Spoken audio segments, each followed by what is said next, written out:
Our book today in the Thom Hartmann Book Club is Health Justice Now, Single Payer and What Comes Next by Timothy Faust. And this is from the introduction. A secret scream rings through America. It rings down the sterile fluorescent hallways of our hospitals.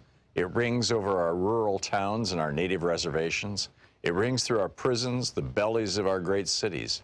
It rings in our farms and our fields, our streets and our sewers, our bodies and our blood. And we are cursed to never hear it clearly until at last we realize it has been our own mouth screaming and we are lost. A child born today inherits in that secret a new American squalor, the skeletal remains of the American cities, the bleached bones of the American suburbs. This secret is a birthright of continual exploitation, pumped for labor and drained of cash and then punished for the resulting suffering. Punished for being hungry, punished for being sick, punished for being pregnant, punished for being poor, punished for being black or brown, punished for being queer, for being unlucky, for being. At the base of that suffering is lodged a little truth, like a knot in the stomach. In America, sickness makes you poor, and poorness makes you sick. This is a book about that relationship and why it happens, and why it's unnecessary, and what we can do to fix it. The cosmic whirling of God's great slot machine has not determined that some people are fated to suffer while others flourish. We have the resources to take care of everyone, and yet we refuse to do so. Your medical debt and medical bills are unnecessary, but we have chosen to make them necessary. These are structural problems with structural causes, and many of them share roots in how we pay for health care. This is a book about health care and health finance. They are different. Healthcare is anything that helps you stay safe and healthy. It's a kind of freedom from and within your own body.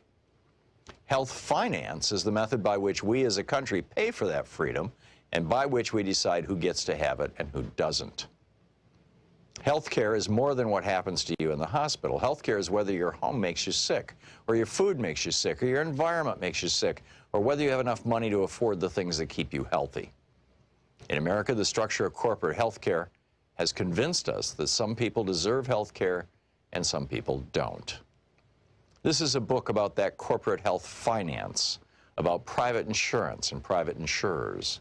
For half a century, they've convinced us that they're the only things that keep us or could ever keep us from the utter financial ruination of illness.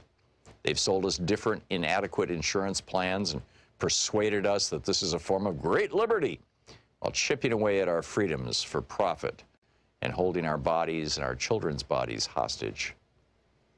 This is a book about single-payer health care, a health finance model in which we pool our abundant collective resources to provide health care to all people. It is a common model across the world. As we will discuss in this book, we have the potential not just to enact a single-payer program in America, but to build the greatest healthcare program among any so-called developed democracy. Here is my profession of faith. I believe beyond any doubt that single payer is demonstrably sound and imminently feasible.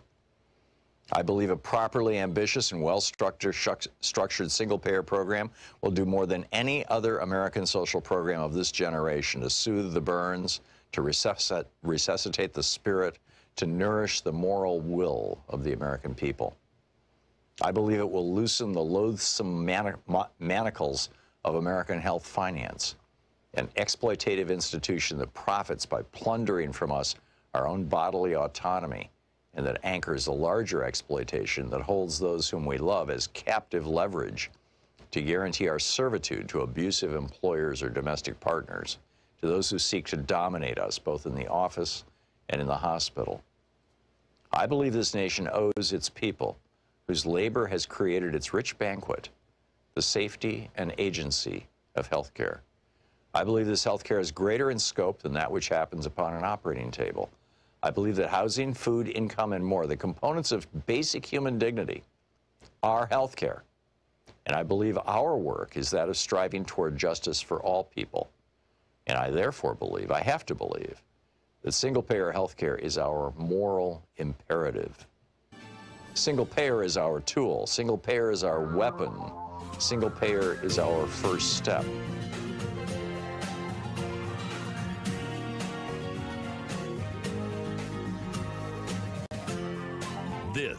is the Thom Hartmann Program. Well, happy Friday, TGIF, Shabbat Shalom, Juma Mubarak. It is a beautiful day here in Portland. I hope it is wherever you are. Tomorrow is World War II Victory in Europe Day, VE Day. That'll be on May 8th. Yesterday was Sean's birthday and was also National Nurses Week. In fact, yesterday was National Nurses Day. This is National Nurses Week, and congratulations to them. Today is my birthday. Please, no need to wish me happy birthday when you call. It'll just burn through a lot of time. But, you know, just to get that out of the way. There's a whole bunch of stuff that I want to share with you very quickly, but it being Anything Goes Friday, we have no guests today. It's just going to be you and me for 3 hours, and there is, of course, there are a lot of topics to cover, but also whatever you would like to talk about, whatever we might have missed throughout the week, whatever might be on your mind. It doesn't even have to be relevant to politics, because it's Anything Goes Friday. But my rant today, the piece that I published over at HartmannReport.com is, the title is, Will Barr Get Away with Covering Up Treason for H.W. Bush, Reagan, and Now Trump? And it's about Bill Barr and how, we now, Judge Amy Berman Jackson, day before yesterday, or maybe 2 days before yesterday, in this court ruling, based on CREW, what's CREW stand for? Responsibility and Ethics in Government, something like that. But RE is the responsibility and ethics part, and I think C is Citizens for Responsibility and Ethics maybe in Washington. But in any case, CREW filed the Freedom of Information Act lawsuit back when Trump was still president, after the Mueller report came out. But it had not been released. Mueller released it, thinking that it would go straight to the public and everybody would go, oh my God, we've got to prosecute Donald Trump. Look at those 10 specific incidents of obstruction of justice. Any normal person would be in prison for this. And what was he obstructing justice around? The fact that he was trying to collude with the Russians and that they had helped him win the election. And that, I think America would have been aghast and Trump would have been prosecuted. Had Bill Barr not stopped us from seeing that thing for about a month and then come out in public in front of the American people. Remember when Congress called him to testify? The report still was not public. Even the redacted version still was not public. He lied to Congress. He lied to the media. He lied to you and me. I mean, these are all crimes. But what he was doing was he was lying to cover up the crimes of Donald Trump. And it turns out that Bill Barr has a long history of this. You go back to the 1980s, and Ronald Reagan cut a deal with the Iranians. President Bani Sadr, the guy who was president of Iran at the time, told the Christian Science Monitor in 2013, and there's a link to that actual article with the president of Iran saying this in my piece today over at HartmannReport.com. He said, quote, Ayatollah Khomeini and Ronald Reagan had organized a clandestine negotiation, later known as the October Surprise, which prevented the attempts by myself and then U.S. President Jimmy Carter to free the hostages before the 1980 U.S. presidential election took place. The fact that they were not released tipped the results of the election in favor of Reagan. End quote. So that's what the president, the guy who was the president of Iran in 1980 during the election, during the campaign when Ronald Reagan was running against Jimmy Carter. And, you go back and you look at the polling, and right up until the last couple months, Carter was way ahead of Reagan. But then Carter had his disastrous attempt to free the hostages.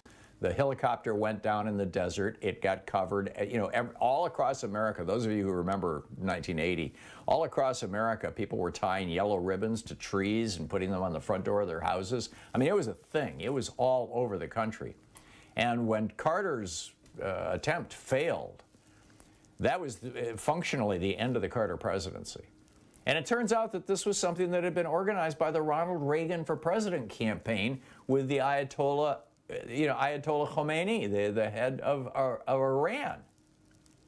And the president of Iran has come out and said so. Well, Lawrence Walsh had been appointed special prosecutor in 1986 by Congress, and he was looking into this.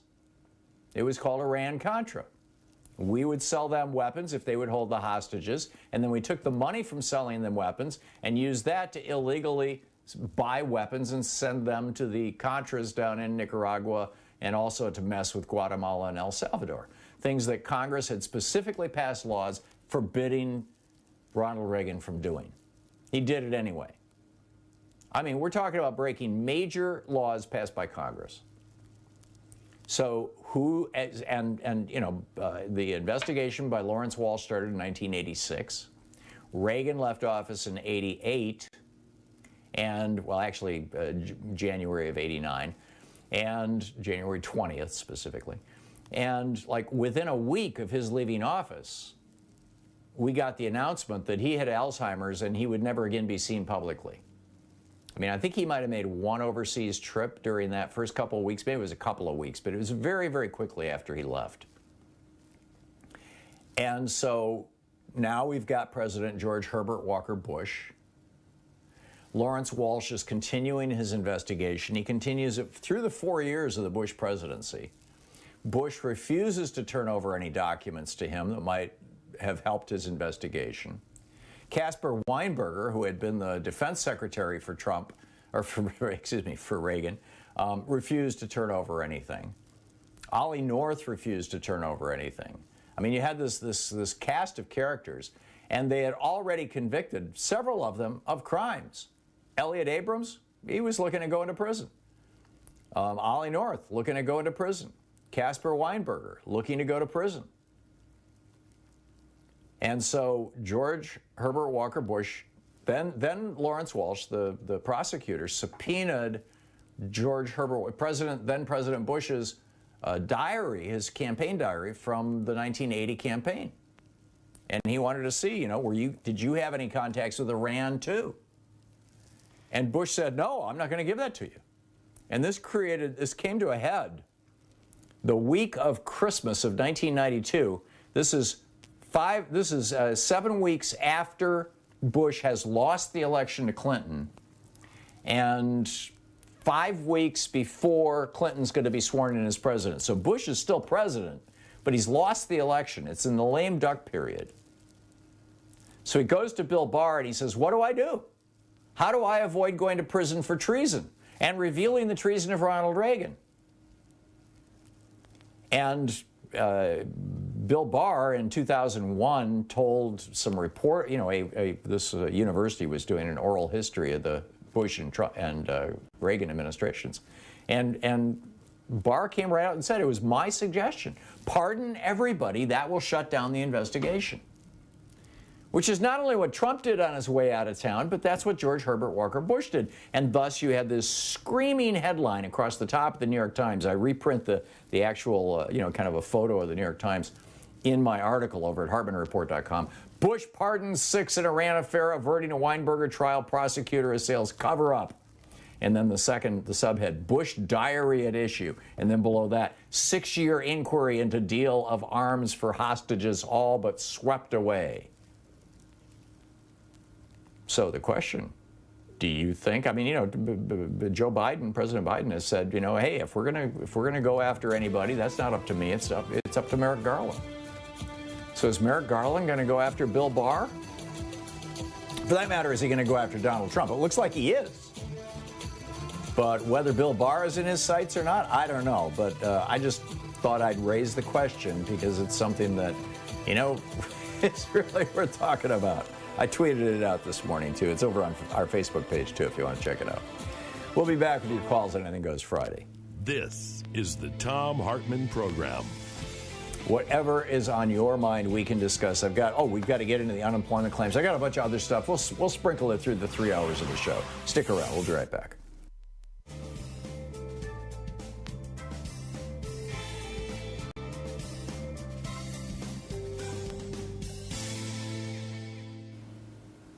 And welcome back. Katie in Australia. Hey, Katie, what's up? Hi, Tom. Hello, I'm Katie in Hamul in Australia. Where in Australia are you, Katie? We're south of Perth in a lovely little town called Fremantle. My husband's from Sydney, but we're in Fremantle. So I know you've been in Perth before. Yeah. So you're over there by the Indian Ocean on the far west side of the country. Yeah, that's beautiful country. Absolutely. Yeah, I send you the sun every sunset. I send it over to San Diego. But anyway, yeah, no. I've sent you a couple emails regarding what's going on in Australia, and actually, we go back and forth. My husband being Australian, but when I landed here was the beginning of COVID, so I've been on the front line of a country that handled it extremely, extremely well. And as you mentioned before, you had a caller last week or I don't know, this week, it's a little late here, it's past midnight, and who mentioned that there was a prime minister, or he thought it was the current prime minister, who talked about, who told the truth about the Murdoch family, and absolutely pulled no punches. And you didn't know about it. We knew about it here. And I sent you an email saying, here's what that gentleman was referring to. And he had caught it, I think, on a CNN, actually. Was it? So it wasn't Kevin Rudd. Who was it? No, it wasn't Kevin Rudd. And this can update because you do always refer to Kevin Rudd's excellent article that's getting, a little long in the tooth. And it was Malcolm Fraser, the Republican. Who was a Republican. Or, I mean, the conservative. We call liberal, but he's a conservative. And it's in the Financial Review. In fact, the link that I sent you, hoping that it would just be up, you would upload it to your newsletter, was a video. But this is in the Financial Review, and I think I'll probably just send it to you. It's called Turnbull Unloads on, quote, lying, end quote, News Corps. And go for it. I had this. Okay, this is what he says. One of the things he says. I'm picking out anything here. This is the News Corps now is like a political party, but with just one member or one family of members, and that is an absolute threat to our democracy, he said. Turnbull said. Yeah. This is the fundamental problem, going on to quote him, that we're facing. The most powerful political actor in Australia is not the Liberal Party, his Conservative Party, or the National Party, or the Labour Party. It is News Corps, and it is utterly unaccountable. And it's true here too. Fabulous.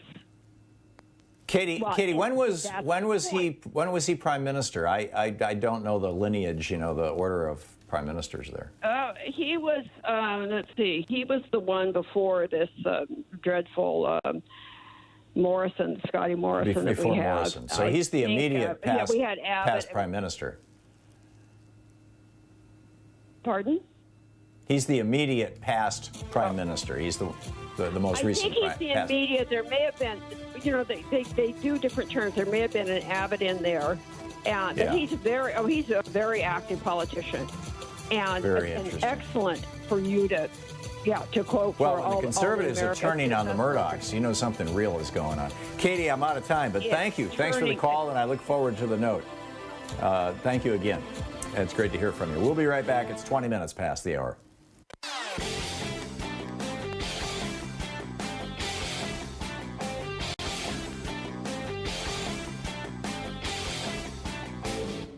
Missed my opening rant today? It's usually published over at HartmannReport.com, where you can read it and share it with your friends for free. Check it out, HartmannReport.com. Hey, we have a new video over at ThomHartmann.com. It's about this movement that has, it's being characterized in the media as being just, fringe wackadoodles, crazy people on YouTube, stuff like that, who are talking about how Democrats are torturing children to get the adrenochrome out of them, and Hillary Clinton is eating babies, and the ship in the Suez Canal, and how, the really interesting one now, how if you get the vaccine for COVID, that it will change your race. Yes, something that will make white people absolutely hysterical. The problem is, this isn't just the Flat Earth Society. These aren't the people that we used to laugh at. This isn't just a few crazies on the edge. They just had a convention in Oklahoma. A serious convention where they were calling for Democrats to be put in front of a firing squad and shot. You need to check this out. It's over at thomhartmann.com.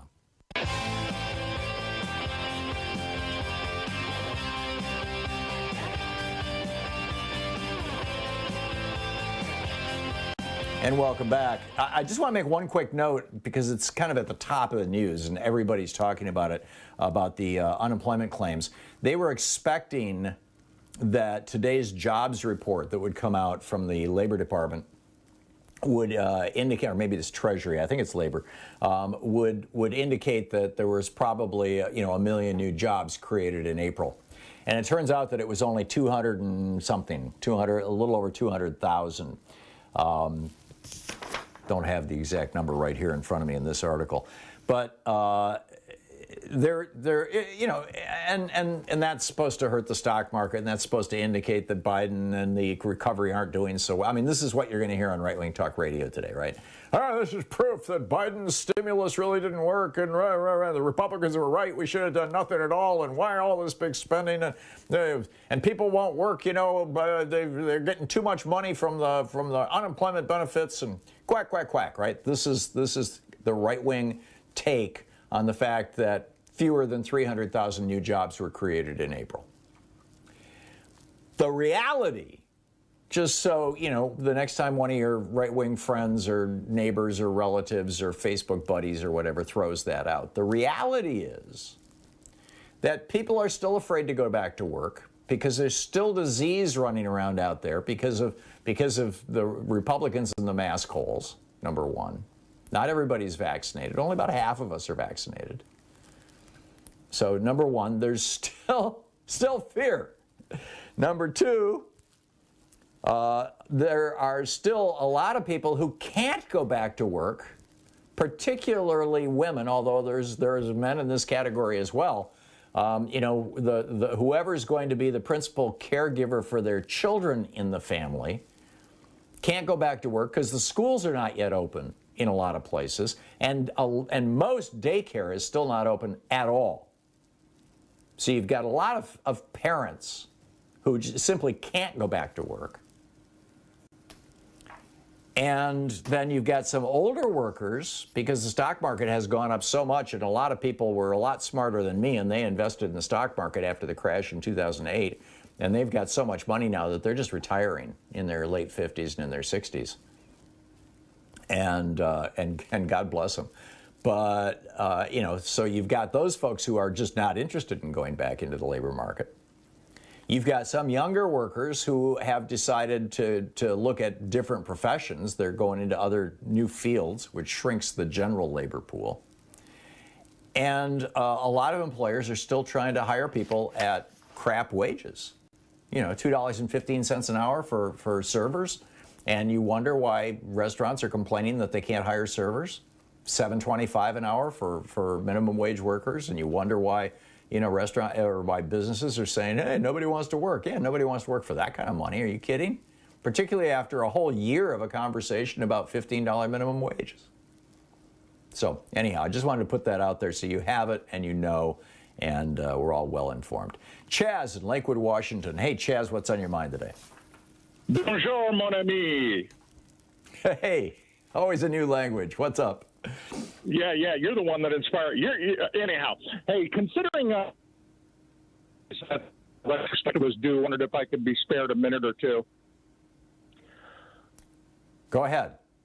All right. The first time I heard about COVID-19, Tom, was on your program. Even then, you seemed to consider the potential impact ominously. And I had a feeling at the beginning of He Who Shall Not Be Mentioned's term that deaths were possible and that democracy itself could be at peril. I didn't say it out loud because the whole notion just seemed so preposterous at the time. But we were subject to every day being a crisis of the day until we grew deaf from crisis fatigue.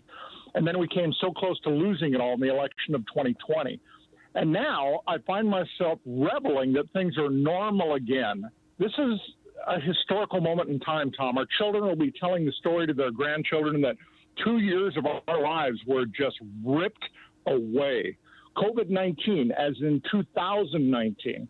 How flagrantly stupid as this, we had to endure so much unnecessary suffering. Now they're saying it might be even 900,000 deaths.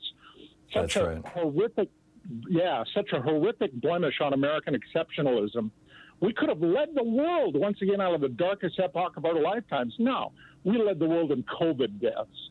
To wrap up, we went to war over 3,000 deaths from 9/11. If someone came and killed 900,000 Americans, we would have scorched and salted the earth to root them out of their spider holes. 500,000. Listen, right. kid. And 400,000 of those deaths we know for sure, and that's out of the 500,000, right? 400,000, in other words, about 80% of them were deaths that were completely unnecessary. They were because, Trump and Kushner were so incompetent, or because they simply chose not to do anything about it because they thought it was mostly killing black people in blue states. So hang on to your masks and vaccination cards, pass them down as heirlooms, and don't ever let our legacy once again include terror, insurrection, and death. Thanks, Tom. Amen.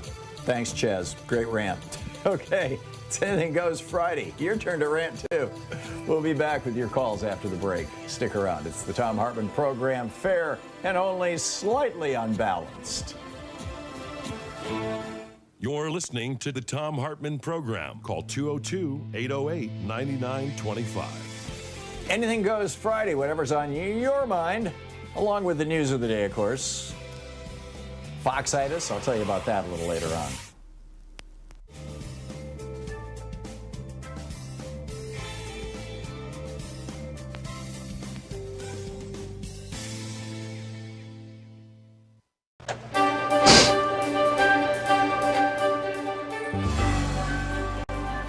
For the Thom Hartmann Book Club today, it's Waking the Witch, Reflections on Women, Magic, and Power by Pam Grossman. This is from the introduction. Witches have always walked among us, populating societies and storyscapes across the globe for thousands of years. From Circe to Hermione, from Morgan Le Fay to Marie Laveau, the witch has long existed in the tales we tell about ladies with strange powers who can harm or heal. And although people of all genders have been considered witches, it's a word that is now usually associated with women. Throughout most of history, she has someone to fear, an uncanny other who threatens our safety or manipulates reality for her own mercurial purposes. She's a pariah, a persona non grata, a boogie woman to defeat and discard. Although she's often been deemed a destructive entity, in actuality, a witchy woman has historically been far more susceptible to attack than an inflictor of violence herself. As with other terrifying outsiders, she occupies a paradoxical role in cultural consciousness as both vicious aggressor and vulnerable prey.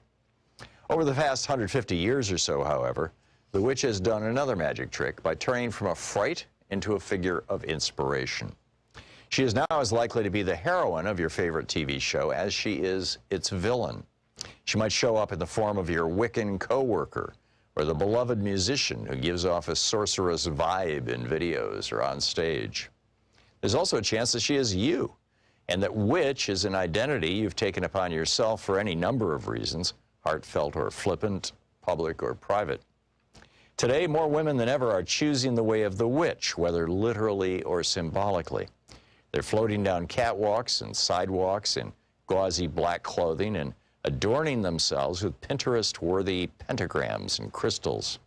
They're filling up movie theaters to watch witchy films and gathering in back rooms and backyards to do rituals, consult tarot cards, and set life-altering intentions. They're marching in the streets with Hex the Patriarchy placards and casting spells each month to try to constrain the commander-in-chief.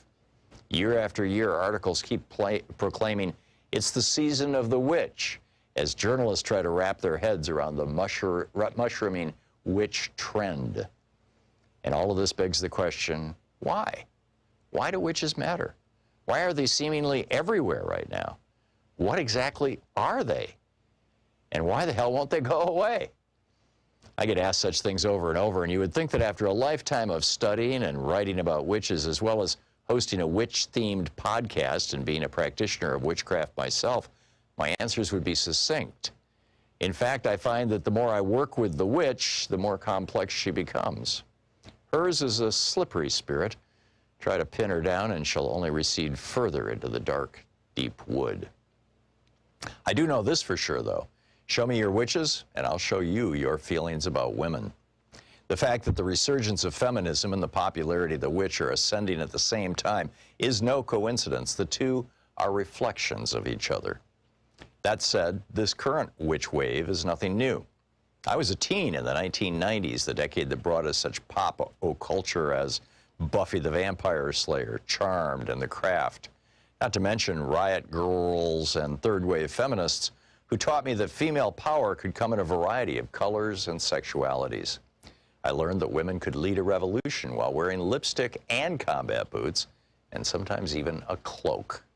But my own witchly awakening came at an even earlier age. Morganville, New Jersey, where I was raised, was a solidly suburban town, but it retained enough natural land features back then to still feel a little bit scruffy in spots. We had a small patch of woods in our backyard that abutted a horse farm, and the two were separated by a wisp of running water that we could cross via a plank of wood. When we were little, my older sister Emily and I would sometimes venture to the other side where we could feed the horses, an act that still scares me to this day, and pick fistfuls of clover. But the majority of our time was spent on our side of the stream, threading ourselves through the thicket of trees that served as our personal forest. In one corner of the yard, a giant puddle would form whenever it rained, surrounded by a border of ferns. We called this spot our magical place. That it would vanish and then reappear only added to its mystery. It was a portal to the unknown. These woods are where I first remember doing magic, entering that state of deep play where imaginative action becomes reality. I would spend hours out there creating rituals with rocks and sticks, drawing secret symbols in the dirt, losing all track of time. It was a space that felt holy and wild, yet still strangely safe. As we age, we're supposed to stop filling our heads with such nonsense. Unicorns are to be traded in for Barbie dolls, though both are mythical creatures to be sure. We lose our tooth fairies, walk away from our wizards. Dragons get slain on the altar of our youth. Most kids grow out of their magic phase. I grew further into mine. My grandma Trudy was a librarian at the West Long Branch Library, which meant I got to spend many a long afternoon lurking between the 001.9 and 135 Dewey Decimal sections, reading about Bigfoot and dream interpretation in Nostradamus. Waking the Witch by Pam Grossman.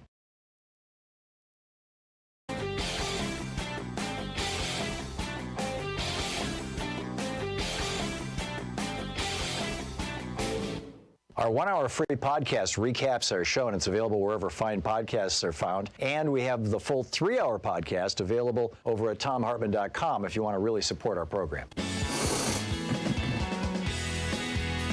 Welcome back to Anything Goes Friday here on the Thom Hartmann Program. Martin in Greensboro, North Carolina. Hey, Martin, what's on your mind today? Hey, Tom. Great show. Really great topics. I love your coverage. I wanted to celebrate the accomplishments of NASA just recently with the Perseverance rover. I just thought it was incredibly inspiring, that landing in February, and just everything about that mission. They've named the landing site Octavia Butler Landing Site. The Ingenuity helicopter just flew, and they just completed an experiment that proves they can create oxygen out of the atmosphere in Mars for future crewed landings. And I just think everything about that mission has been so inspiring, and I just wanted to give them a celebratory shout out. I'm with you.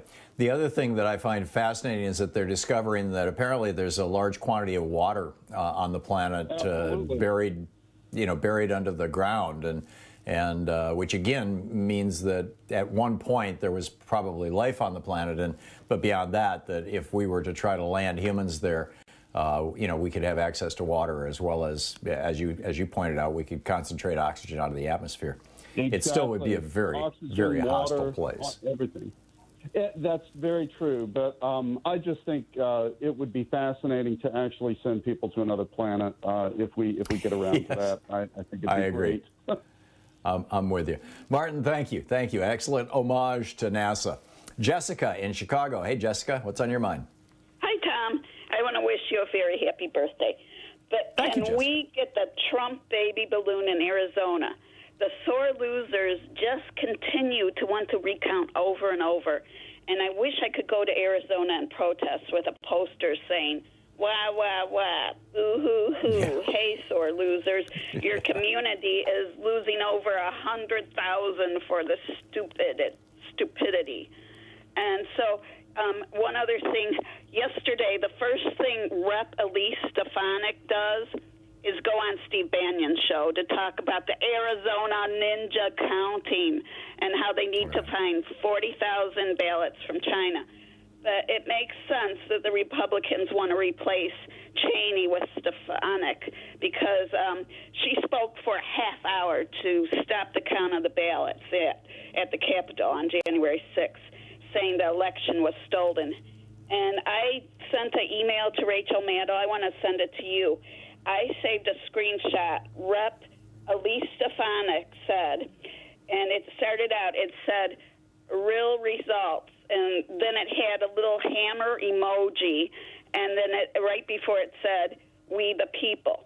So she's using the hammer emoji like the Proud Boys and the Oath Keepers use. She's part of, it's a Nazi little symbol, that hammer that they use. But for your birthday gift, I want to say one last thing. I want to leave you with a really good laugh. The wax figure on display of the idiot Trump at the Louis Trudeau's Wax Museum in Texas was being punched so much by everybody that they had to move it to protect it. And I'm thinking, yes, and too bad they couldn't just put it behind bars already. Yeah, I remember the story. And Jessica, I think this whole thing with Stefanik is, it's being treated by the media like it's kind of a joke. Well, and what's going on in Arizona, it's being treated by the media like it's a joke.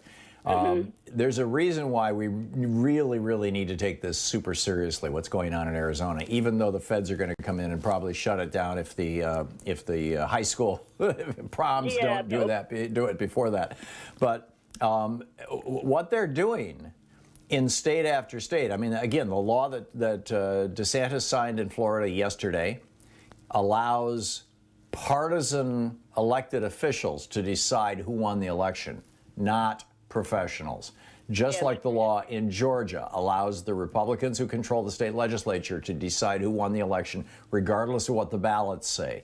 So now you have two states. I believe we have I believe this is true of Iowa as well. So maybe we have three states, and they're working on doing this in Arizona. By 2024, I'm guessing we're going to have at least 15, maybe 20 states where the outcome of the election doesn't depend on how the voters voted. It depends on what the Republicans who control the state are going to say is the outcome of the election. And so all of this stuff that looks like high theater and absurdity, which is being used to justify these kinds of laws, that's going to go away and be replaced by basically, the government saying, well, the new protectors of the election. It won't be the Secretary of State any longer, at least in Georgia, because he got pushed out of the way. But whoever's in charge of the elections now will be telling people in the states. And that is, in my mind, the setup for stealing the 2024 presidential election from presumably Kamala Harris and handing it to whoever the Republicans nominate. And I'm guessing it'll be one of their more neo-fascist candidates, probably Rick Scott, possibly Ron DeSantis. I think it's a remote chance. Possibly Tom Cotton or Josh Hawley or one of those guys. Even possibly Nikki Haley or the woman who is the governor of South Dakota. Her name is escaping me at the moment, but one of those folks. I really think that they're preparing to steal the elections in 2024. That's what this is all about. And they're willing to put up with being ridiculed, and they're willing to put up with all the difficulties because this is the long game. They're playing the long game here, so we need to be very careful. Jessica, thanks. Thanks for calling, and thanks for pointing all that out. Appreciate the call. Scott in Portland. Hey, Scott, what's up? Hey, they stole my thunder. I was going to do the shout out to JPL and NASA and the Ingenuity.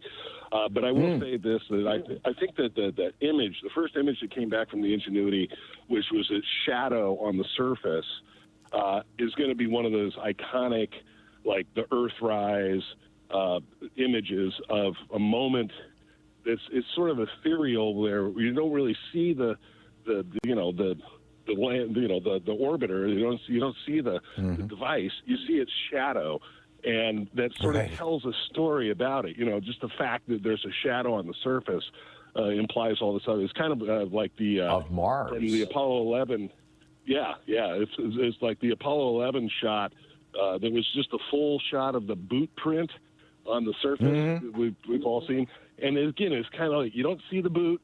And the image of the impression on the surface on the lunar surface sort of tells the whole story, and I think it's going to go down in history as being one of those sort of wonderful things that are non-political. And I remember as a 12-year-old sitting in front of my parents' TV watching Neil Armstrong come down the LEM in that grainy black and white image, and just thinking, in 5 years we're going to be living on the moon, and didn't quite work out that way. But I think we're now seeing that the inertia is there to make things happen. And what you're talking about with the water, the same as on the moon. There's an extraordinary amount of frozen ice water in the surface of the moon. So basically, all we got to do is go up and put a dome, and the water will start condensing out. Yeah. It's there's so much possibility in all these areas, and for me, the big message, Scott, the thing that we need to be emphasizing over and over and over again is that Earth is it's this little marble in space where we have one planet. And we're, as we pour pollution and carbon and whatever into the atmosphere, we're polluting our whole entire planet. Nothing's local, and nothing is leaving, by the way, the Earth. So all of our waste and all of our poisons, they're not ending up on the moon. They're ending up right back here. And hopefully that message. How many people are we going to put on the moon? How many people are we going to put on Mars? It's interesting. It's certainly not going to be the entire human race. Yeah, absolutely. Scott, thanks a lot for the call. It's a great one. Omar in Herndon, Virginia. Hey, Omar, what's on your mind today? Tom, thank you so much for taking my call. Just to go back to your rant earlier at the beginning of the show, I always thought that Bill Barr was playing with fire. So, is he going to get prosecuted now? He has a long history of it. Exactly. And I think since he was playing with fire, I think the Trump administration should certainly go after him and prosecute him for everything that he did, and that might lead us to Trump. But what I wanted to call about is that we need to continue to push for the $15 minimum wage. The minimum wage is the only thing that inflation never $15 minimum wage never kept up with inflation. It never touched. It always stays the same, and I think it's way due. And the thing is that if you make the minimum wage, you should not pay any federal or state taxes. That would help with poverty. We always talk about we want war on poverty. This is the best weapon and tool. Give people $15 an hour, make it tax-free. It would help people, especially coming out of this pandemic. Well, this is, I believe it's called the American Jobs Plan. No, that's the next one. The last one, the American Rescue Plan. The COVID bill that got passed like a month or so ago, that has tax breaks for average citizens that are so extensive. These are the largest tax cuts for people making under $75,000 in the history of the country. And most people making under $75,000 will discover a year from now, next April, that they don't owe any taxes, any federal taxes, which is mind-boggling when you think about it. So I'm with you. Omar, thank you. Thank you very much for the call. It's great to hear from you. We'll be right back.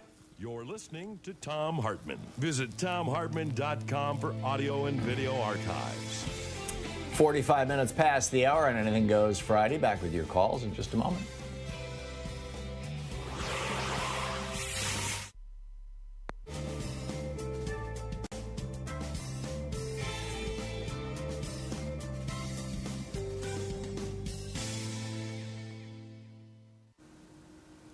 And welcome back. Mark Taylor Canfield in Seattle. Hey, Mark, what's up?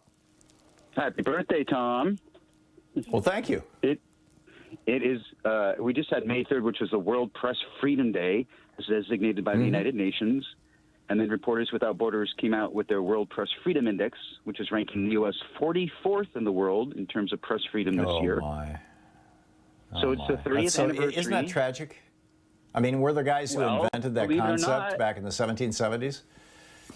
It's been slipping since early 2000s, but we were at 48th last year. So some other countries have actually gotten worse, let's put it that way. But it was the 30th anniversary of the adoption of the Windhoek Declaration that was drafted during the World Press Freedom Day proceedings in Namibia. So this year, the World Press Freedom Day events were again held in Namibia, with most of the events taking place online. And as executive director for Democracy Watch News, you know, it's my job to track these press freedom issues around the world. So I participated in that conference along with the National Press Club event. What's that? I said, good on you, Mark. Yeah, it's a big issue for me. Along with the National Press Club, they also held an event. So we got to talk to some great people, especially also during the International Symposium on Online Journalism. This all took place over the last week. So we got to talk to A.G. Sulzberger, the publisher of the New York Times, Marty Barron from the Washington Post, Catherine Viner, the editor-in-chief of the Guardian. And some of the themes this year were the development of new journalism, because there are a lot of new nonprofits like my organization that are out there trying to change the face of journalism.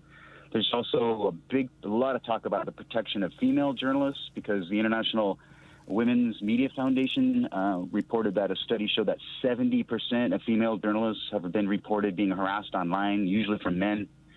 And then we also had a lot of sessions on how to talk about the disinformation and how to deal with and encounter the massive amount of disinformation coming out of, so-called news organizations and then these social media platforms. And then we also talked a lot about the application of virtual reality and augmented reality to journalism, which I think is going to be the big cutting-edge thing that is going to be happening. We got to work with one of the head technologists from the New York Times on that, and I think journalists are going to start to embrace that pretty quickly here, Tom, and you'll see a lot of VR and augmented reality projects that are organized by journalists, because it'll help us tell the story. It'll bring you right into that village in Namibia where we're doing this story, so we can place Mark, you. was any of this, did anybody from the Murdoch Empire participate in any of these events? Not at all. Not from their Australian, their British, or their American components?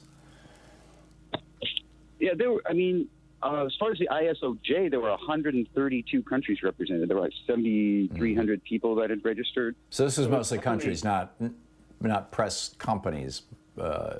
So when we heard from the head of the Washington Post and the New York Times, we didn't hear from the head of Fox News or the publisher of the Times of London or the various newspapers, the Australian, that Murdoch, I believe he owns the Australian in Australia. We didn't hear from them.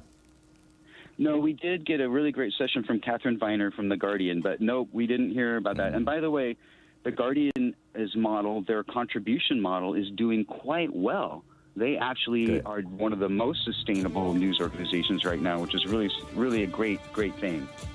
Yeah, a lot of people are moving to that. A lot of people in the journalism and near the journalism business are moving to, we'll give you free content, and if you can afford, please kick in a little for a subscription. And I subscribe to the Guardian, for example, even though it's available online for free. And I think it's a good thing. I think it's a very good thing. Mark Taylor Canfield. Mark, thanks. Keep up the great work.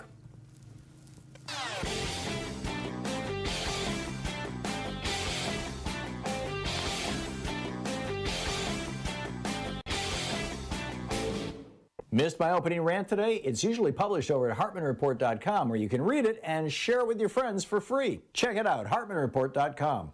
Well, the Confederacy continues to live. Governor Tate Reeves, the governor of Mississippi, just signed a proclamation making April the Confederate Heritage Month in Mississippi. That's kind of the bad news. The good news is that it didn't get published on the state's websites. It got published over on Facebook, where there's a good contingent of racists and neo-Confederates to begin with. But what does this say about America, that a part of the country that literally was a police state, a fascist police state, there was no democracy left, by 1861 in the South. It was completely controlled by a few thousand families who owned these massive plantations. And in my little riff that's over at thomhartmann.com for the supporters of our program, I go through some of the details of it. You know, just the sad, sad history of the South. It is really worth checking out. It's over at thomhartmann.com.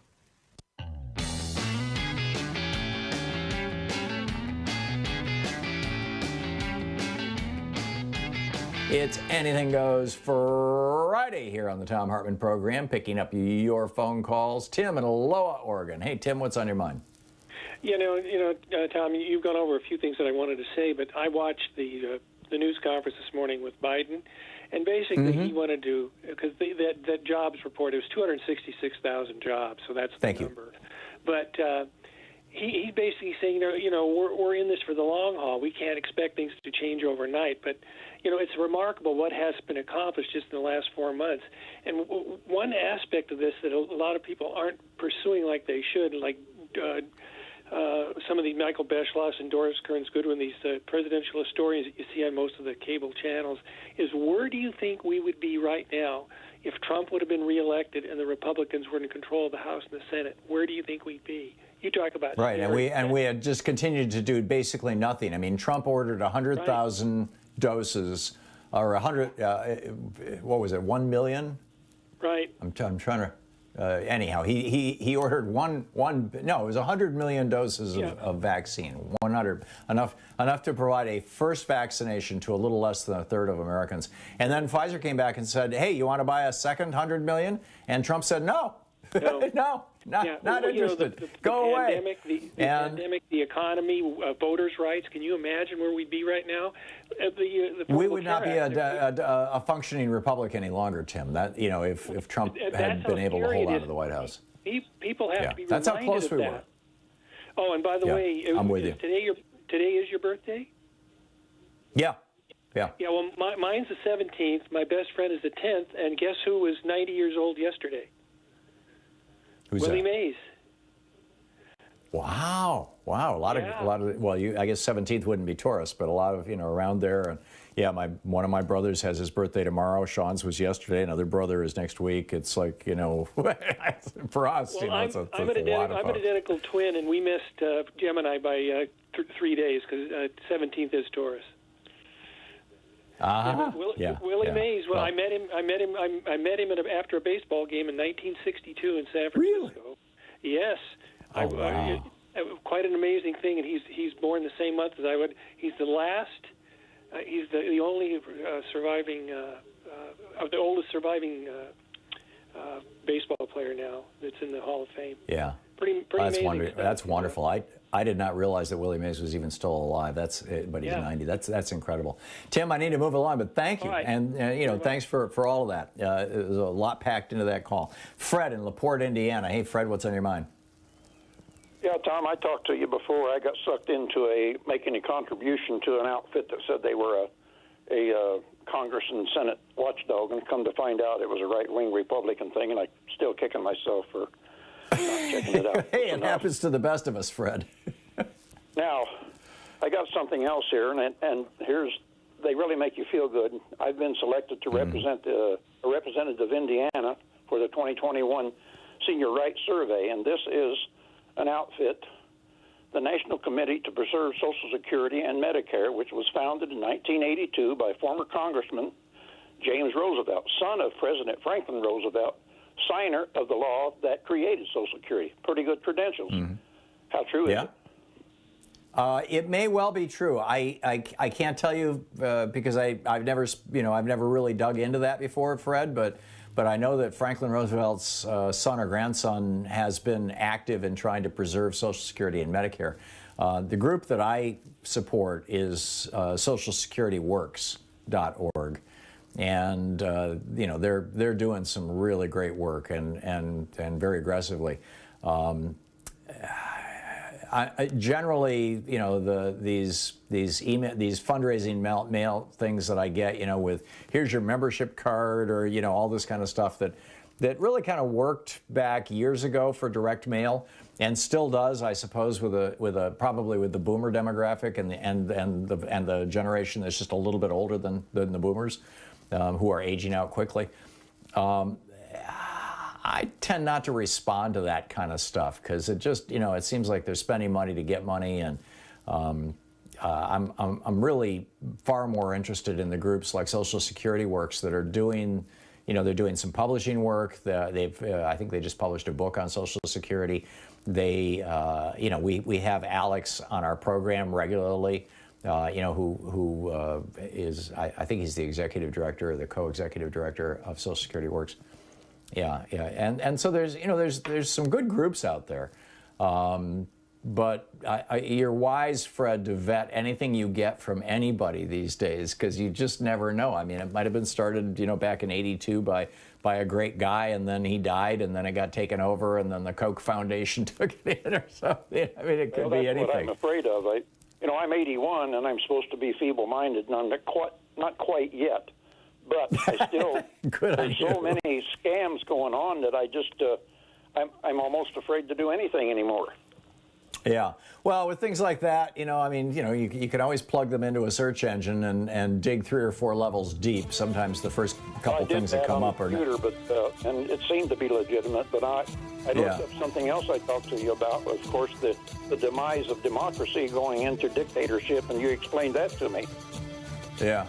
Be careful. You're wise to be skeptical, Fred. If you want a good Social Security supporting organization, check out socialsecurityworks.org. They're online. You should be able to check them out. Fred, I got to run. Thanks for the call. You're listening to Thom Hartmann.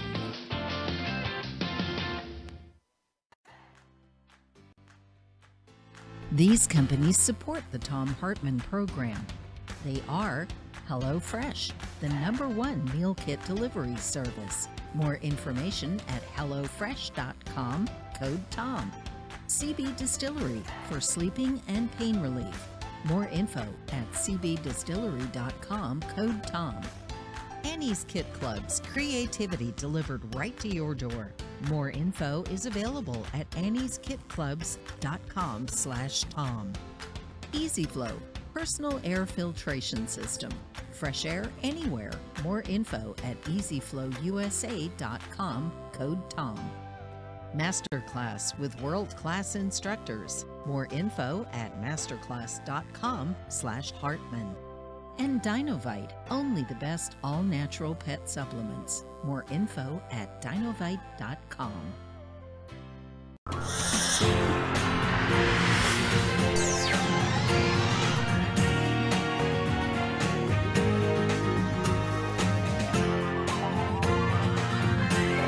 We say fight back!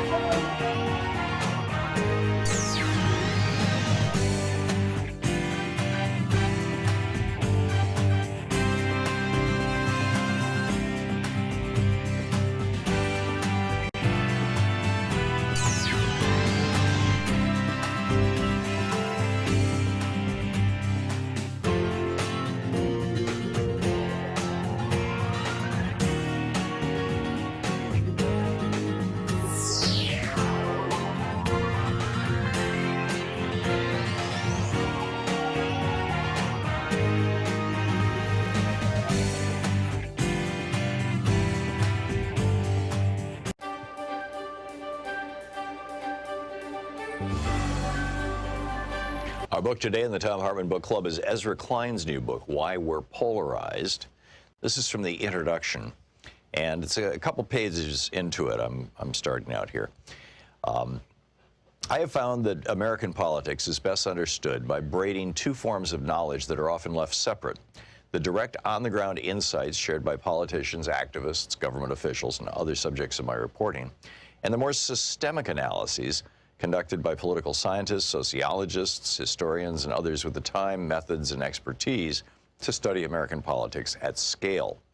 On their own, political actors often ignore the incentives shaping their decisions, and academic researchers miss the human motivations that drive political decision-making. Together, however, they shine bright light on how and why American politics works the way it does. There's much awry in American politics, and I won't in this book attempt to catalog all of it. But I've come to believe the master story, the one that drives almost all divides and most fundamentally shapes the behavior of participants, is the logic of polarization. That logic, put simply, is this. To appeal to a more polarized public, political institutions and political actors behave in more polarized ways. As political institutions and actors become more polarized, they further polarize the public. This sets off a feedback cycle. To appeal to a yet more polarized public, institutions must polarize further. When faced with yet more polarized institutions, the public polarizes further, and so on. Understanding that we exist in relationship with our political institutions, that they are changed by us and we are changed by them, is the key to this story. We don't just use politics for our own ends. Politics uses us for its own ends. There are many different types of polarization possible, and I'll discuss some of them later in the book, but the locus of polarization I'll discuss is on political identity. And that requires saying a few words about a term that should be very useful in American politics, but that has become almost useless: identity politics. A core argument of this book is that everyone engaged in American politics is engaged in identity politics. This is not an insult, and it's not controversial. We form and fold identities constantly, naturally. Identity is present in politics in the way gravity, evolution, or cognition is present in politics. That is to say, it is omnipresent in politics because it is omnipresent in us. There is no way to read the literature on how humans form and protect their personal and group identities, literature I will survey in this book, and believe that any of us is immune. It runs so deep in our psyches, so activated so easily by even weak cues and distant threats, that it is impossible to speak seriously about how we engage with one another without discussing how our identities shape that engagement. Unfortunately, the term identity politics has been weaponized. It is most often used by speakers to describe politics as practiced by members of historically marginalized groups. If you're black and you're worried about police brutality, that's identity politics. If you're a woman and you're worried about the male-female pay gap, that's identity politics. But if you're a rural gun owner decrying universal background checks as tyranny, or a billionaire CEO complaining that high tax rates demonize success, or a Christian insisting on nativity scenes in public squares, well, that's just good old-fashioned politics. With a quick sleight of hand, identity becomes something that only marginalized groups have. The term identity politics in this usage obscures rather than illuminates. It's used to diminish and discredit the concerns of weaker groups by making them look self-interested.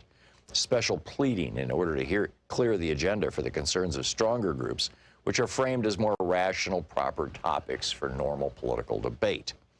But in wielding identity as a blade, we have lost it as a lens, blinding ourselves in a bid for political advantage.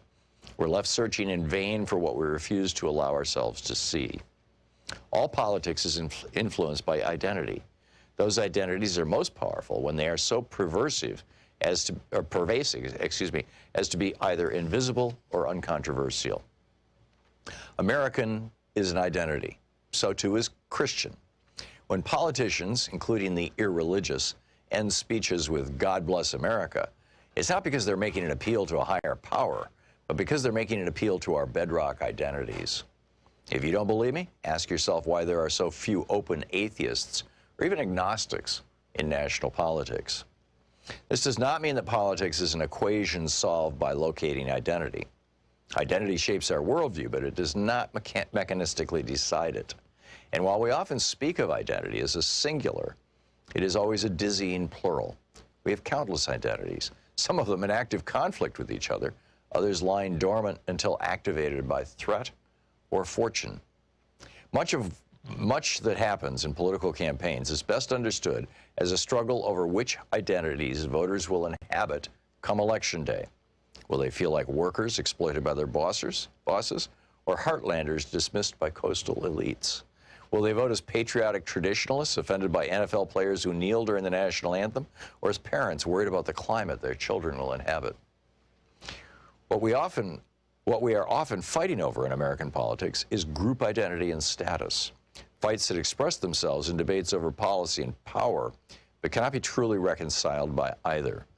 Health policy is positive-sum, but identity conflict is zero-sum. The book Why We're Polarized by Ezra Klein.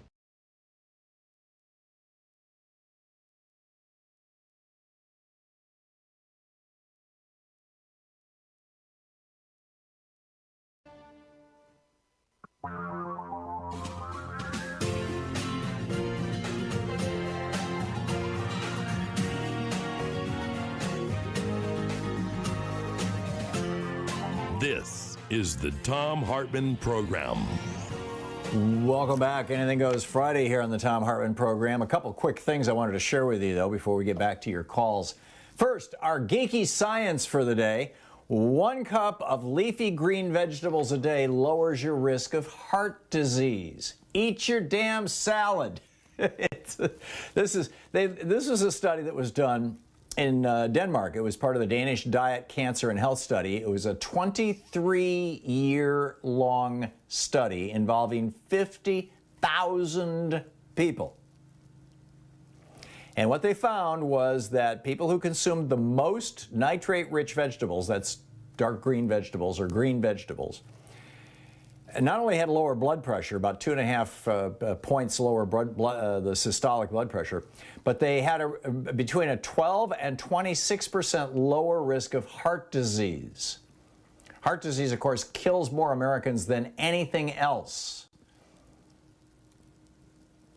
Lead researcher Dr. Catherine Bondano from the ECU Institute for Nutrition Research says, quote, "Our results have shown that by simply eating 1 cup of raw or half a cup of cooked nitrate-rich vegetables each day, people may be able to significantly reduce their risk of cardiovascular disease." The greatest reduction in risk was for peripheral artery disease. That was 26%. That's characterized by the narrowing of blood vessels in the legs, and then people end up with leg cramps and all those kind of problems. However, we also found people had a lower risk of heart attacks, strokes, and heart failure.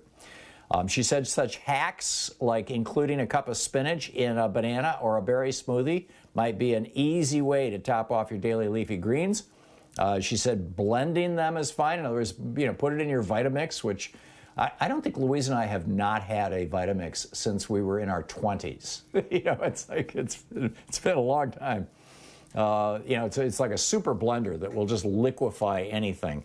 And and her point is blending leafy greens is fine, but don't juice them, because juicing removes the pulp and the fiber, and the pulp and the fiber are like critical stuff. So that's our Geeky Science for the day. Wanted you to know about that. And just a couple of quick news things, and then I'll pick up your phone calls. It turns out that we find another reason why Donald Trump might be so pissed off with Liz Cheney. It turns out that Liz Cheney was the person who organized the letter signed by her father and every other living former Secretary of Defense, urging, this was during the Trump presidency when Trump was trying to contest the election, urging the military not to get involved. You recall, Michael Flynn was giving public speeches saying that the military, he being a former general, that the military needed to seize control of the ballot boxes. Had that happened under Trump's direction, and you'll recall right after he lost the election, Trump basically decapitated the senior Pentagon officials. That's how we ended up with Christopher, what's his name, the guy who wrote the memo, Christopher Miller, I think his name was, the guy who wrote the memo that said that the January 4th memo that said on January 6th, the DC National Guard could not help the Capitol Police. Remember that? That was one of the guys that Trump put into place immediately after he lost the election. So Liz Cheney organized this letter to be signed by these, 20-some-odd people who are still alive, who had been former defense secretaries or directly involved in that chain of command. And, this could be the revenge as well. We don't know. And finally, one of the Capitol rioters, one of these guys, and again, we're calling these people rioters. This is the Washington Post, accused Capitol rioter. These are traitors. A man accused of treason is how this should be phrased. But in any case, the accused Capitol traitor is claiming a defense of foxitis. Honest to God, the accused guy is named Anthony Antonio, and his lawyer, Joseph Hurley, went into court yesterday and claimed that his client, who is facing like years in prison for the invading our Capitol and trying to overthrow our government, for committing treason, This is from the Washington Post, this Washington Post story. Quote, Antonio's attorney, Joseph Hurley, claimed that Fox News' decision to regularly air then-President Donald Trump's false claims of mass election fraud contributed to Antonio's decision to participate in the insurrection. He said he has Foxitis. He became hooked on what I call Fox mania. This is what the lawyer for this guy is saying. It's crazy, right? I mean, it's not crazy, actually. I mean, it's actually probably a reasonable defense. Whether, I don't think it's a reasonable defense in terms of legal terms, but, you know, it's practical in that it probably reflects reality, which is pretty sad when you think about it. Steve in St. Petersburg, Florida. Hey, Steve, it's Anything Goes Friday. What's on your mind today? Hey, Tom, you're the deepest talk show host in the world, so I figure you can handle this, what I'm going to say. I was fortunate enough to walk into Europe as an illegal American alien, and I just stayed and worked in the underground economy in several different countries, the UK, the Netherlands, Switzerland. I also was an illegal immigrant in Canada. And in all of those countries, when I got sick, and in one case, when I was hit by a car, guess how much my health care cost? Zero. Or That's $5. Correct. Yeah. Zero, and nobody shamed me for being an illegal. And the quality of care, the morale and expertise of the doctors and other medical professionals was absolutely through the roof compared to the American medical system. I have one other point to make, and I hope someday you will wax philosophical, because I know you have studied spirituality, religion, theosophy, philosophy. In looking at America now, I've gone back and reread Plato's Republic. I've read Nietzsche, Voltaire, and all of them talk about a point where a populace is majority ignorant, selfish, greedy, short-sighted, and venal, so that if you gave them a democracy, they wouldn't make the right choices. Right, When that I was lived in Socrates' Europe, argument against democracy. in a way, yes. And I also noticed when I lived, especially in Switzerland, that not only did even the street sweepers speak 5 languages, but they had technocratic, ethical people running their government at the local and federal level who were pretty much immune from being bribed or having an incentive to bribery, who were trained in governing and vetted for ethics and integrity all the way through their public service.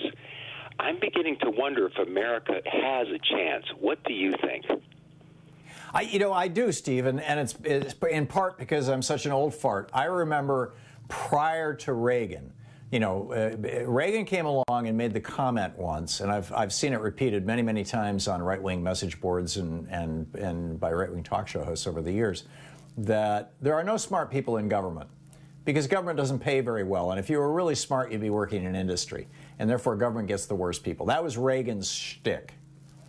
And prior to Reagan, people went into government because it was public service. It did pay well, and it did provide, job security and a retirement. But prior to Reagan, we respected public service. Post-Reagan, we started dissing public service. So for 40 years now, we've been trashing public service. There still have been a lot of good public servants, and a lot of people feel that call to duty and have answered it. But I think that the Biden administration and the Democratic Party now are putting respect and respectability back into that field. And I think that's a good thing. So I'm very hopeful, Steve, actually. This is the Thom Hartmann Program. It's coming up on 16 minutes past the hour. It's the Thom Hartmann Program, back with more of your calls on Anything Goes Friday right after this.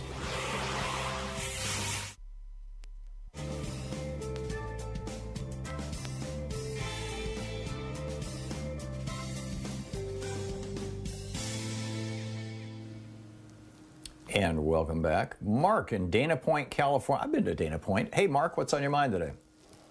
Well, hey, Tom, I hate to interrupt any rant about Reagan. It's all good. Is yours. You know, it's all his fault. But Reagan did do one good thing, and that was he granted amnesty. He granted amnesty to the immigrants, and he made it illegal to hire an illegal immigrant. So that's the only thing he did good. And current day Republicans should be told this or reminded of this. Well, the Democrats were in on that too. That was a bipartisan. You know, that it was massive. That immigration reform legislation, and I think it was '86, and it was hugely bipartisan. And Reagan, you know, got a lot of crap actually from some people on his far right for, you know, basically granting amnesty to. I think the estimate at that time was 5 million. Now, looking back on it, it turns out that about 3 million people took him up on that opportunity. But that's still not inconsequential. I mean, that was a lot of people who became U.S. citizens as a result of that. So, well, I agree. I agree. But you know, you always challenge, and I always challenge people. Name one good thing the Republicans have done in 40 years, and that's like the only one I can think of. Right, except that was not an initiative that was started by, you know, that did not come out of the Republican Party. That was a collaborative effort, and I believe that at that year the Democrats controlled the Senate. I could be wrong. I'd have to go back and look. But that, you know, what I'm talking about is something that the Republican Party came up with, a Republican introduced. It was passed by a Republican House and Senate and signed by a Republican president. Maybe that qualifies, Mark. And if you can find out if that's the case, call me back, and maybe you'll win my contest, and I'll send you an autographed book. But I'm guessing that what you're going to discover is that the Democrats played probably a bigger role than Republicans did. Reagan just signed the legislation. Well, I agree with you, but I will research it, Tom, and thanks for everything you do. Cool. Thank you. Okay. Good talking to you. Thanks a lot for the call. Thank you, Mark. Marshall in Asheville, North Carolina. Hey, Marshall, what's up? Hey, I just wanted to disagree with you and a little bit about truth. And you can think about it a little more. A couple of months ago, you said one person's truth is another person's lie. Well, there are some absolutes, but yeah, there are many absolutes, actually. You know, we've got a problem with people not knowing the truth, and the truth has taken a backseat to opinion and such. And I just think we should re-own the truth and look at it a little more accurately, discuss it in terms of verbs, adverbs. What's a true Christian? Well, see, that's one of the areas where you're going to find, you know, different truths, right? You know, there's different criteria for being a Christian, for example. Not really, because it's a different set of morality in the New Testament than the Old Testament. But see, you're setting up your definition, Marshall. There will be people who disagree with that. I think in the field of religion and in the field of economics in particular, and partially in politics, there are mutable truths as opposed to immutable truths. But I do get your point that there's a lot of stuff that's just irrefutably true that is being promoted on Fox News and other venues that we just need to be calling out as lies. Marshall, thank you. Thank you very much for the call. We'll be right back. It's 20 minutes past the hour.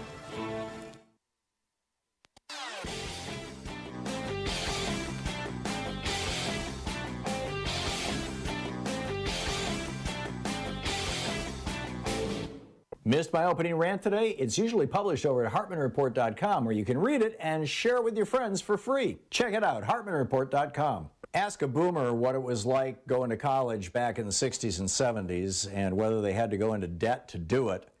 And odds are they'll tell you that they not only didn't have to go into debt, in fact, college was free in California until Ronald Reagan became governor. Not only did they not have to go into debt, but, you know, you could pretty much work your way through college just with a part-time job. That is very much no longer the case. Only 8% of millennials and Gen Xers have never had a student loan. This is a crushing burden on these two generations, and it's time to clean it up. And when Americans were asked, what do you think? Should we just wipe the slate clean? Should we get rid of all this student debt? 60% of Americans said yes. And then, of course, the corollary to that would be, and then let's make college free, at least state colleges and community colleges. There's a whole video about this over at thomhartmann.com for supporters of our program. You can check it out there.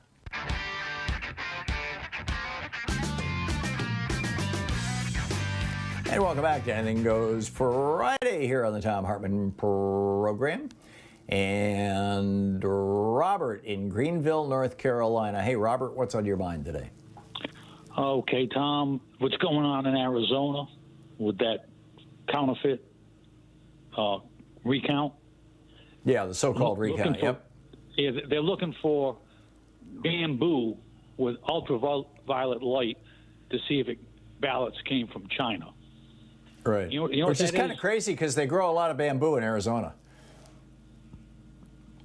It's called, there's a word for that, bamboozle. And that's right, exactly Robert. what it is. You're right. And I just had to pass that out. Oh, that's brilliant. That is brilliant. That is brilliant. What they're doing is very, very dangerous. It's very, very dangerous. I agree. But Arizona that's what we is need being... to start talking about, bamboozled, because that's all they're about. I'm with you. I'm and totally have a with happy you. birthday. Thank you. Thank you, Robert. Thanks for the call. Marilyn in Sun City West, listening on KBCS. Hey, Marilyn, what's up? Hey, Tom. Earlier this week you were talking about your radio station in Denmark where you had callers call in and say, you know, it's impossible that people are going broke because they're sick in America, and why isn't there people revolting, and why aren't they burning down the cities? And you said to them, and your answer was spot on, you said, because that's just how they think it's supposed to be. And I just want to tell you that when I came here from Canada a few years ago, I was that person. I looked at my Republican husband and I said, you're paying $300, $500, $800, $900 a month every month for the rest of your life, and that's okay with you? And, you know, I said exactly that. Why aren't people revolting in the streets? What's wrong with you people? And he said, Marilyn, you don't understand. He said, it's always been this way, and we just don't know any different. Yeah. And I said to him as well, you know, I said, I think when you talk to some of your listeners, perhaps rather than Denmark and Norway and Germany and countries that are small, and yes, they have smaller fridges and smaller housing, I think Canada is the example, because if you blindfolded yourself and crossed the border, we're the same houses, same cars, same people, same food, same language, same everything. And yet we have that health care. Canada does, yes. And Canada does. And a much more functional society. And Canada, by the way, banned Fox News. So that might have something to do with it. I'm a journalist. I know that. Yeah. Yeah, that's remarkable. Marilyn, thank you. Thanks for the call. Thank you, Tom. Yeah, you're welcome. Good talking with you. Jeremiah in Coalport, Pennsylvania. Hey, Jeremiah, what's on your mind today? I have a conspiracy hypothesis I want to run by you, and you can let me know whether I can upgrade it to a conspiracy theory. In your book, if you're in your Thom Hartmann book club, October Surprise, you talk about 6 people who mysteriously died around the Contra scandal, and one of those this was people, Barbara Honegger's book titled October Surprise. Barbara Honegger, who worked in the Bush-Reagan White House. But yeah. You were reading the book anyway. She talked about one of the people who mysteriously died of an aggressive form of brain cancer.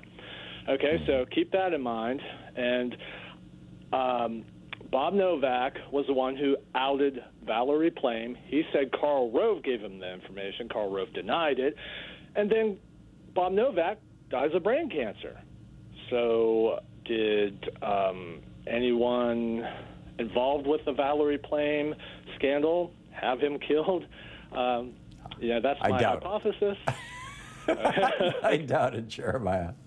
And I think that, with a few of those, in Barbara Honegger's book, October Surprise, which in my opinion is the best book about that 1980 you know, the theft of the 1980 election by probably Bill Casey, who was the head of the Reagan campaign at the time, and Reagan repaid him by making him CIA director. And then when Casey was subpoenaed to testify, you know, before Lawrence Walsh's group, you know, to testify about Iran-Contra, he told Marvin Gould, who was his attorney and his best friend, and a long-time Republican attorney, he told Marvin Gould that he was going to testify truthfully, that he had interacted with the Iranians before the 1980 election. And that's all in Barbara's book. And then the morning of his testimony, he was at his office as the director of the CIA, and this is all a matter of public record. It's in the New York Times. He was at his office in the CIA. The morning he was supposed to testify, he had a seizure, ended up on the floor frothing at the mouth. They hauled him off to the hospital. They opened up his head, and they removed a piece of his left parietal lobe, which is the part of the brain, it's called Broca's region. It's the part of the brain that controls speech. He was literally rendered speechless. He was unable to speak. And he died about 6 months later from complications from that surgery. So, you know, there were a few of those things that were really, you're scratching your head going, oh, that timing is weird. But then there were a couple, like the guy who died of brain cancer, where, you know, yeah, okay, Barbara's coming up with a list here. You know, I think it was, what, 35, 38 people, something like that, who had died, who'd been involved in Iran-Contra. It's, right. Yeah.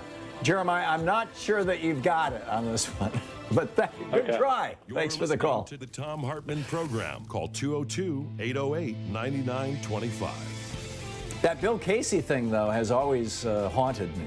It's just, you know, if they can take out the CIA director, who's next?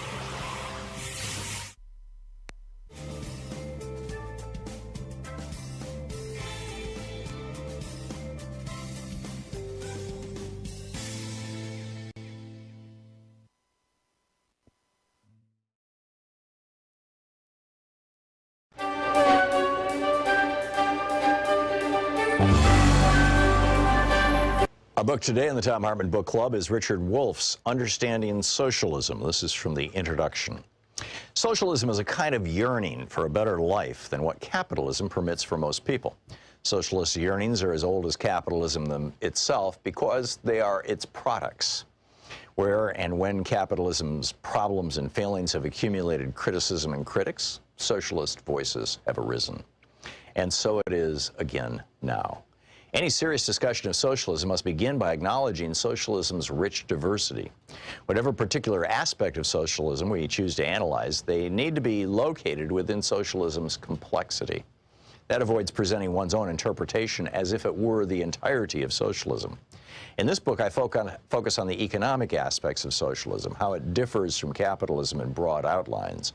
I'm more interested in socialist critiques of capitalism and their implications about socialist alternatives than in the particulars of the few early experiments in erecting socialist systems, USSR, People's Republic of China, and so on, that history so far offers.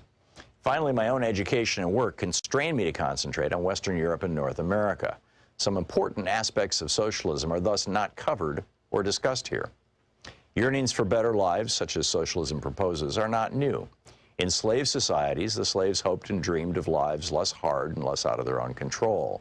Their yearning aimed to obtain freedom. They sought social change that would preclude any one person being the property of another. In feudal societies, the serfs, free in the sense that no one owned them, yearned for better lives too. Their subordination to lords included heavy labor and other burdens that they wanted lifted. They hoped and dreamed of a society in which they would not be bound to the land, the lord of that land, and the feudal dues of labor and subservience. The serfs mobilized in the 1789 French Revolution to demand liberty, equality, and brotherhood. In effect, the serfs had expanded on what the slaves had called freedom. In the American Revolution against British King George III, the revolutionaries were neither slaves nor serfs. They were mostly self-employed farmers, craftspeople, and merchants subject to a foreign feudal kingdom. They wanted liberty as individuals to pursue their dreams without hindrance from feudalism or monarchism, whether foreign or domestic. They added democracy to the goals advanced by the slaves and serfs before them. The different systems of slavery, feudalism, and small-scale self-employment produced masses of people yearning for better lives. Eventually, each of those systems provoked revolutions. Many people then sought to break away from and go beyond those systems. The French and American revolutions marked key moments in the social transformations of major pre-capitalist systems into capitalist ones. By capitalist system, we mean that particular organization of production in which the basic human relation is employer-employee instead of master-slave, lord-serf, or individual self-employment. The revolutionaries who wanted and built capitalism hoped and believed the transition to employer-employee relations of production would bring with them the liberty, equality, brotherhood, and democracy they had yearned for. The revolution's leaders promised to themselves and to the people they led that those goals would be achieved. But the transition to capitalist employer-employee relations that increasingly replaced the previous slave, feudal, and self-employment relations of production had unintended consequences. Capitalism soon proved to be different from what its revolutionaries had hoped. While it enabled some people to be more free and more independent than slaves, serf, or self-employed subjects of monarchies had been, it also seriously limited freedom, independence, and democracy for many. Capitalism betrayed many of the promises made by its advocates. It produced and reproduced great inequalities of income and wealth. Poverty proved to be as endemic as capitalism seemed equally adept at producing and reproducing both wealth and poverty.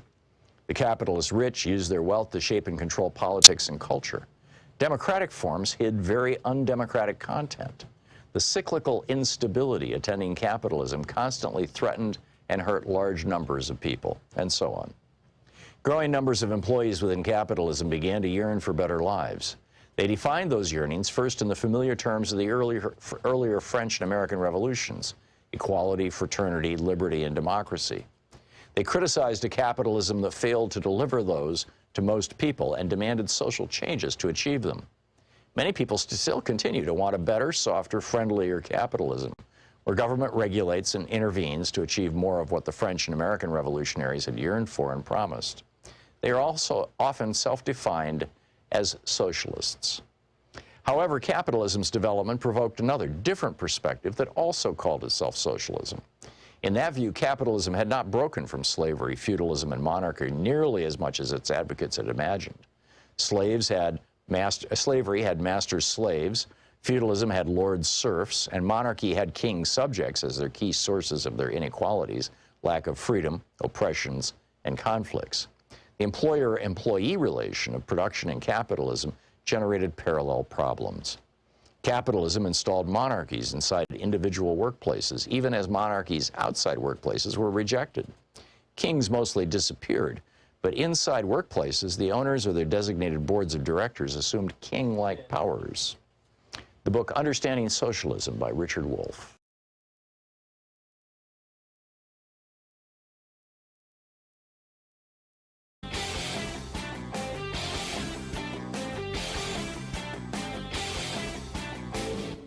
Missed my opening rant today? It's usually published over at HartmannReport.com, where you can read it and share it with your friends for free. Check it out, HartmannReport.com. Hey, we have a new video over at ThomHartmann.com. It's about this movement that has, it's being characterized in the media as being just, fringe wackadoodles, crazy people on YouTube, stuff like that, who are talking about how Democrats are torturing children to get the adrenochrome out of them, and Hillary Clinton is eating babies, and the ship in the Suez Canal, and how, the really interesting one now, how if you get the vaccine for COVID, that it will change your race. Yes, something that will make white people absolutely hysterical.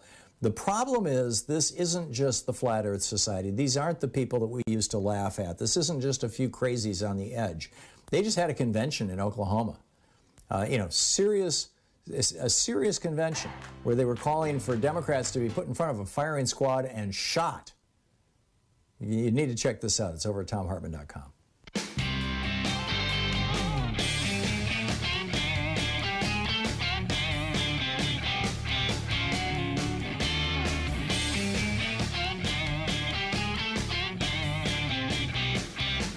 And welcome back. It's Anything Goes Friday here on the Thom Hartmann Program.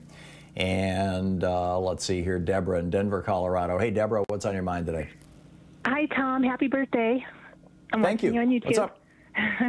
Real quick, I just want to ask your opinion about this delusion of Trumpism, and I wanted to know if you think if Trumpism is fading, because I'm seeing signs of this. My friends and family members that are hardcore Trumpists, they are no longer Trumpists. They're now saying that they feel displaced and that they were only voting for the party, that they really weren't voting for Trump after they were, saying all of the same talking points and rhetoric and hype.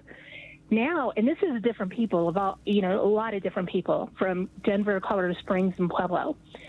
So I want to know if you think that exposing the Trump lies is working, and if it's fading, and if they're just creating delusion to make it look like it's still alive. What do you think? I would love to Go ahead. Real quick, I would love to see Joe Biden eat a hamburger in front of reporters.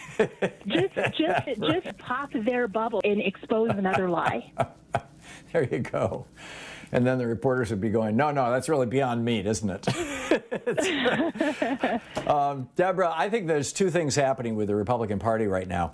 One is that they have figured out that Donald Trump, in echoing some of the traditional progressive Democratic positions, some of Bernie's positions, for example, like let's bring jobs back, let's end these crazy trade deals.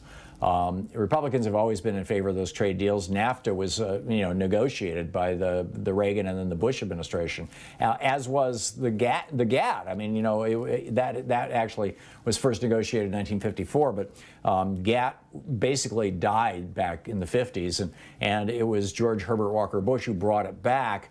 Completely redid the GATT treaty, the General Agreement on Tariffs and Trades. And that was the thing that was then used during that era, and I don't recall if it was during the Bush presidency or the Clinton presidency, to create what we today call the World Trade Organization. That all was Republican orthodoxy and ideology, and to this day, Democrats like Bernie Sanders and Sherrod Brown and Elizabeth Warren have been opposed to those kinds of programs and deals. So number one, the GOP figured out that when Trump started stealing ideas from Bernie, at least some of those ideas had merit. Okay, so the party's adopting some of those things, and you could call them Trumpism or whatever, but the party's just adopting those things. Number two, the party is also doubling down on being the party of white supremacy, and I think that it actually goes even farther than that. I believe that the Republican Party is not just saying we are the ones who are the white supremacists and everybody else is terrible. I think that they are doubling down on being anti-black more than pro-white. And the reason I say that is the way that they're reacting to and treating Hispanics. The percentage of the Hispanic vote that went to Donald Trump in 2016 in the United States was around between 12 and 16%. I don't remember the exact number, but it was in that range. It was in the low teens. That jumped up to like 30% in 2020. And the reason why is because the Republican Party has been doing aggressive outreach. There's a whole piece in the New York Magazine about this, the New York Times Magazine last Sunday, about their outreach in Texas and how some of the major rising Republican stars are Hispanic women in Texas. And the GOP is doing this outreach to Hispanics by basically saying two things. Number one, you're Catholic and you hate abortion, we hate abortion, join us in that. But I think more importantly, number two, they're going after these racist tropes. They're saying they're saying this on Spanish language radio that is being funded by Republicans and by conservative billionaires and the like. They are saying on Spanish language radio things like black people want reparations and they want you to pay the taxes to pay for it. And black people want to live on welfare forever and they want you to pay the taxes for it. And so you're hearing, and this was in this New York Times piece, you're hearing these Hispanics echoing the old Republican line from 20, 30 years ago about we believe in individual responsibility, which was really just the GOP's way of saying, and it wasn't just the GOP back in the day, but basically it was just white politicians' way of saying you know, hey, we got ours. We used our white privilege to get where we are. You don't have white privilege. You didn't get there, but tough luck. That's because you didn't work hard enough. You know, it's all about individual initiative. It's not about, you know, the roadblocks that society puts in front of people. And so you're finding that many Hispanics are actually being turned against African Americans by Republicans. It's kind of like making, you know, white privilege, whiteness is something that was invented in Virginia in the mid-1600s, literally. And, you know, prior to that, slavery had been around for a long time, but slavery had not typically been race-based. It had been tribe-based or community-based or geography-based or whatever. And Virginia, over a period of about 40 years, with a whole series of very specific laws, made basically whiteness a thing, and then started extending whiteness to poor white people. That was toward the late 1600s and the early 1700s. And then in the 1800s, we extended whiteness to the immigrants, the refugee immigrants from Ireland who came over here in the 1840s and did not have whiteness. They did not have that privilege of whiteness, you know, instant job access, you know, all the other privileges of society. That, you know, at a certain point, both political parties realized that they needed those voters. So whiteness got extended to the Irish in the 1860s through the 1880s. In fact, there's a whole book about it called When the Irish Became White. And then the same thing happened with Italian Americans in the 1890s through the 1920s. You know, the people with olive skin coming from southern Italy, particularly Sicily, were not considered white and did not have the benefits of whiteness. And so the Republican Party is doing this thing right now where they're trying to bring Hispanics in and saying, we will give you these privileges of whiteness if you'll join with us against black people. And it's succeeding.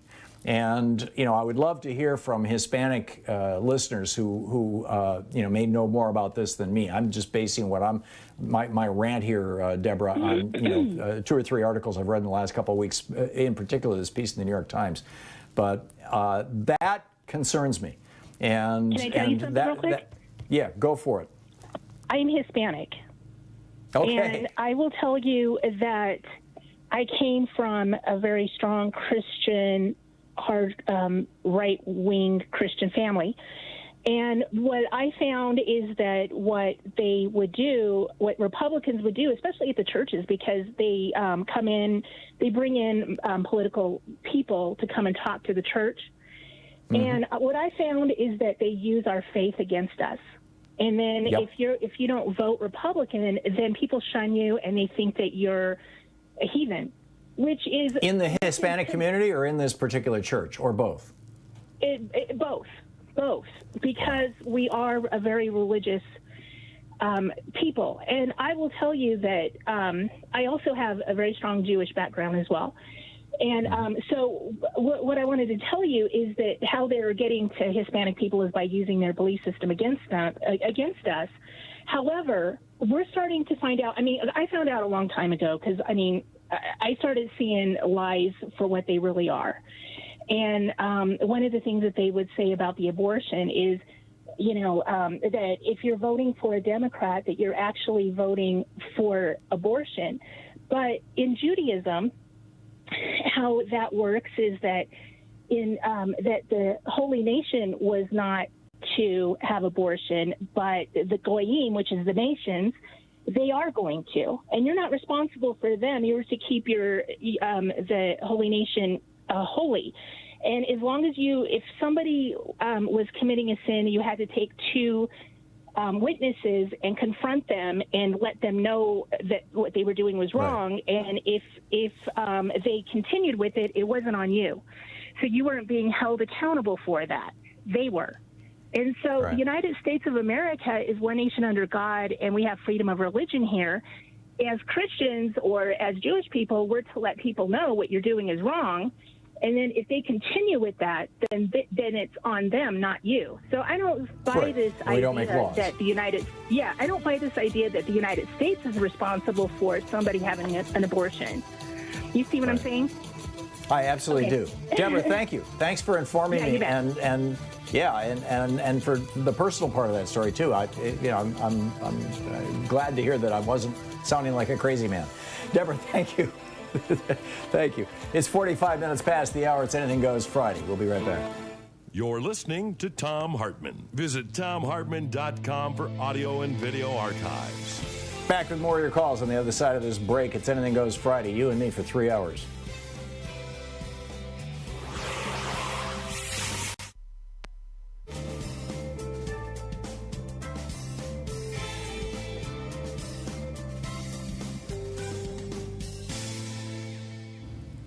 And welcome back. Larry in Los Angeles. Hey, Larry, what's on your mind today? Hey, I think I have a surefire way to get 95% of Americans vaccinated. And that is What's that? If the government were to set up a $1 billion lottery where they're going to give out top prizes of $10 million for 10 winners, 20 prizes of 5 million winners, and so on and so forth. You do this until all the billion is gone. You could end up with something like 1,500 winners. But you save the last. And the way you enter the lottery is by getting a shot? The only way you get into the lottery is by showing your ticket that you've gotten both shots. Or, and that way it would motivate people to go, even if they've only gotten one shot, they'll get that other shot to get a chance. That's a great idea. That's a great idea. And states that have a state lottery could probably afford to give away one lottery ticket with the shot. So if you show up to get a shot, you get a lottery ticket. You have a chance at millions of dollars. Yeah, and I think this would work even as a show on TV where you sell the rights to the show. Now you get capitalism involved, and so the Republicans won't be complaining about that. And you might even be able to pay for the entire program by just putting it on TV. And you'll be going all over the country showing winners and what they did with their money, so on and so forth. And then you can take it worldwide and get the whole world vaccinated by having the rich countries donate so much money to so that there will be a world lottery also, so that anybody who gets vaccinated will have a chance to get some green. Yeah. I think it's a great idea, Larry. And actually, there are some states that are or organizations that are working with, how do we incentivize people? Are there things that we can offer people? There's a piece in the New York Times today about how employers are really struggling with whether to they're asking their employees to get vaccinated before they come back to work. Companies that are all 10 million. Yeah, exactly. 10 million will motivate you. Go ahead. I said 10 million will motivate you. Yeah. $10 million bucks, yeah. But the thing is that they're not sure that they can require it. Is this a violation of employment law? It turns out that probably as an employer you can legally require that people be vaccinated. It's not some illegal form of discrimination or weird employer, stunt. But the thing about the lottery is it's not the employer that's doing it, and this is just a giveaway. It's something that and there's no coercion. Right, it's something that'll make people feel good, lift the spirits. I mean, I don't know how many people would be tuning into that show if they put it on TV. What did you do with your lottery winning? And exactly. Make a big show out of it. Yeah, get some Alex Trebek kind of guy, who can spin the wheel or whatever. I know I'm mixing up my shows. All I'm remembering is Vanna White right now. That was Wheel of Fortune, wasn't it? But in any case, do something like that, And I think it's a plan. Every state would have a $2 million winner. There you go. I think that's a great idea. Larry, thank you. It's coming up on 10 minutes before the hour. Anything Goes Friday. We'll be right back after I read an ad over on the commercial side of our program. Stick around. We'll be right back.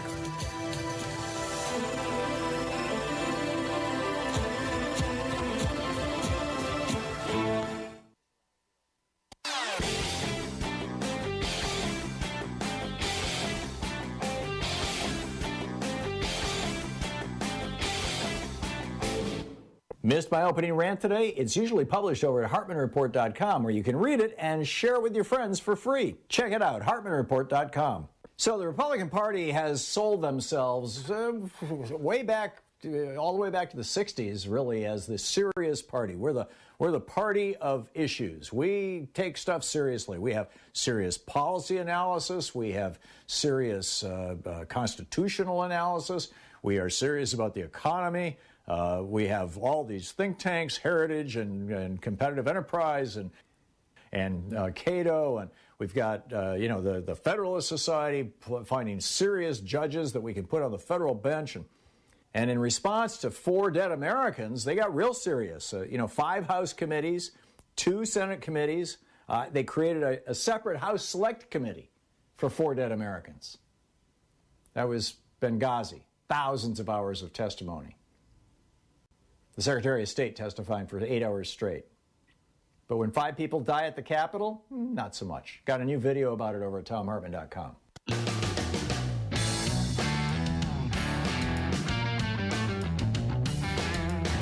Welcome back. 10 minutes before the hour. Thom Hartmann here with you. And let's see here. First of all, Francis in Seattle. Hey, Francis, what's on your mind today? Oh, I wanted to talk about I was wondering about Reagan giving the amnesty to illegal workers and that being a good thing he did. And I remember after he did that, because I'm about your age, I remember after he did that the wages for entry-level workers in the United States fell. And the same thing happened after they ended welfare in the 90s, greatly expanded the unskilled hourly workforce, and wages fell. And that was part of the impetus for the editor, I think, of Harper's convincing Barbara Ehrenreich to go do that experiment she did where she tried to live on minimum wage jobs in her book, Nickel and Dimed. Yeah, so well, there's no doubt that from Reagan's point of view, what the immigration reform and amnesty program did was, increase the labor force and make it harder for those who would restrict labor, which is a fancy way of saying unions, and increase the competition for jobs among workers, which will drive down labor prices, wages. No doubt about it. Bingo. So, a good catch there, Francis. Was that to the benefit? Well, you could debate that. But you are the winner of our EasyFlow personal air filtration system today. Fresh air anywhere. More information is available at easyflowusa.com, code Tom. And I'm going to put you on hold. Francis is on line 5, Joyce. And if she can get your information, we can get you an EasyFlow system to you. Terrence in St. Louis, Missouri. Hey, Terrence, what's on your mind today? Well, I'm going to maybe ruffle some feathers here, maybe. I'm calling from St. Louis. I'm an African-American, and I believe that there was some cheating in the election, and I believe that Republicans cheat every single year, and it takes Democrats a little while to figure out what they did, and then we're always 1 or 2 steps behind, and then by the time we figure out how the Republicans cheated, they move on and kind of do something new. I bring this up because I believe that all of the senators, Republican senators, won. All of them won, except the one from Colorado, where he was expected to lose. All the polls, I studied the polls and watched the polls. A lot of them had Joni Ernst down. Senator Graham was supposed to be. Mitch McConnell was in the tank. I mean, I don't think Mitch McConnell actually won Kentucky. I'm with you, Terrence. Yeah, and all of a sudden, they not only all won, they won by significant amounts. I mean, Joni Ernst was down in every single poll that they had, and then on top of that, she had a horrendous battle where she didn't know the bushel of corn, and for Iowa, and she still won. So she was down in every single poll before that, and then had a horrendous debate, and still won by a nice amount.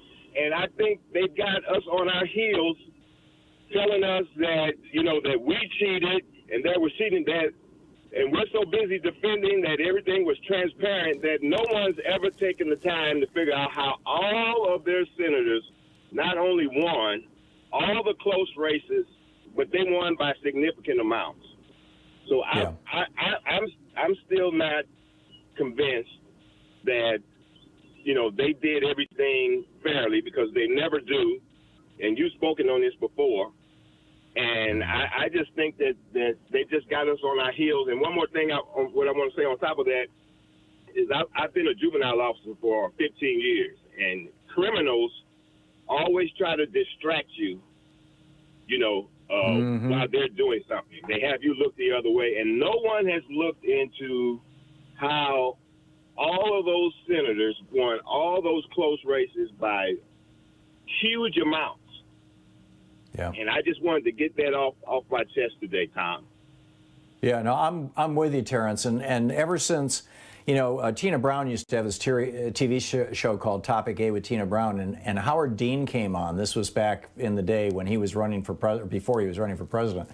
And in 90 seconds, and the video of this still occasionally you can find it. Most of it's been scrubbed off the internet. But in 90 seconds, using not the election voting machine software, but the tabulator software. In other words, the computers that they use to add up what comes in from the voting machines. Using that tabulator software, in 90 seconds, he flipped an election 180, just flipped it upside down. And we should not be doing computers. We should not be doing elections on machines. We should be doing elections on paper. And I think somebody needs to do a serious look into what happened with Mitch McConnell and Amy McGrath with that race in Kentucky, because I'm not trusting that result at all. And to what you said, Joni Ernst that one's probably kind of sketchy too. Terrence, thank you for the call, and thanks for listening to us on SiriusXM. We'll be back. It's Anything Goes Friday here on the Thom Hartmann Program. You're listening to Thom Hartmann.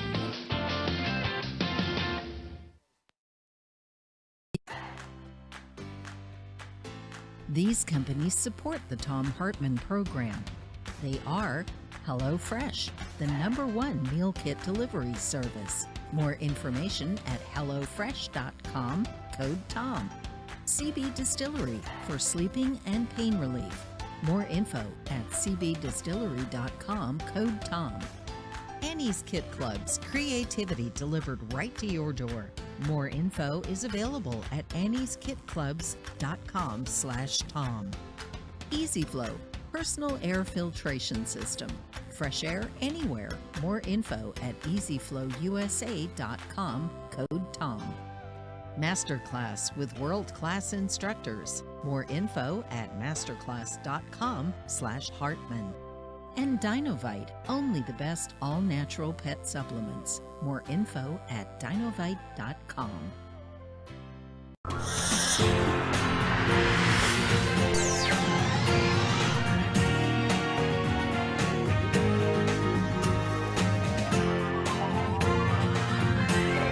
We say fight back!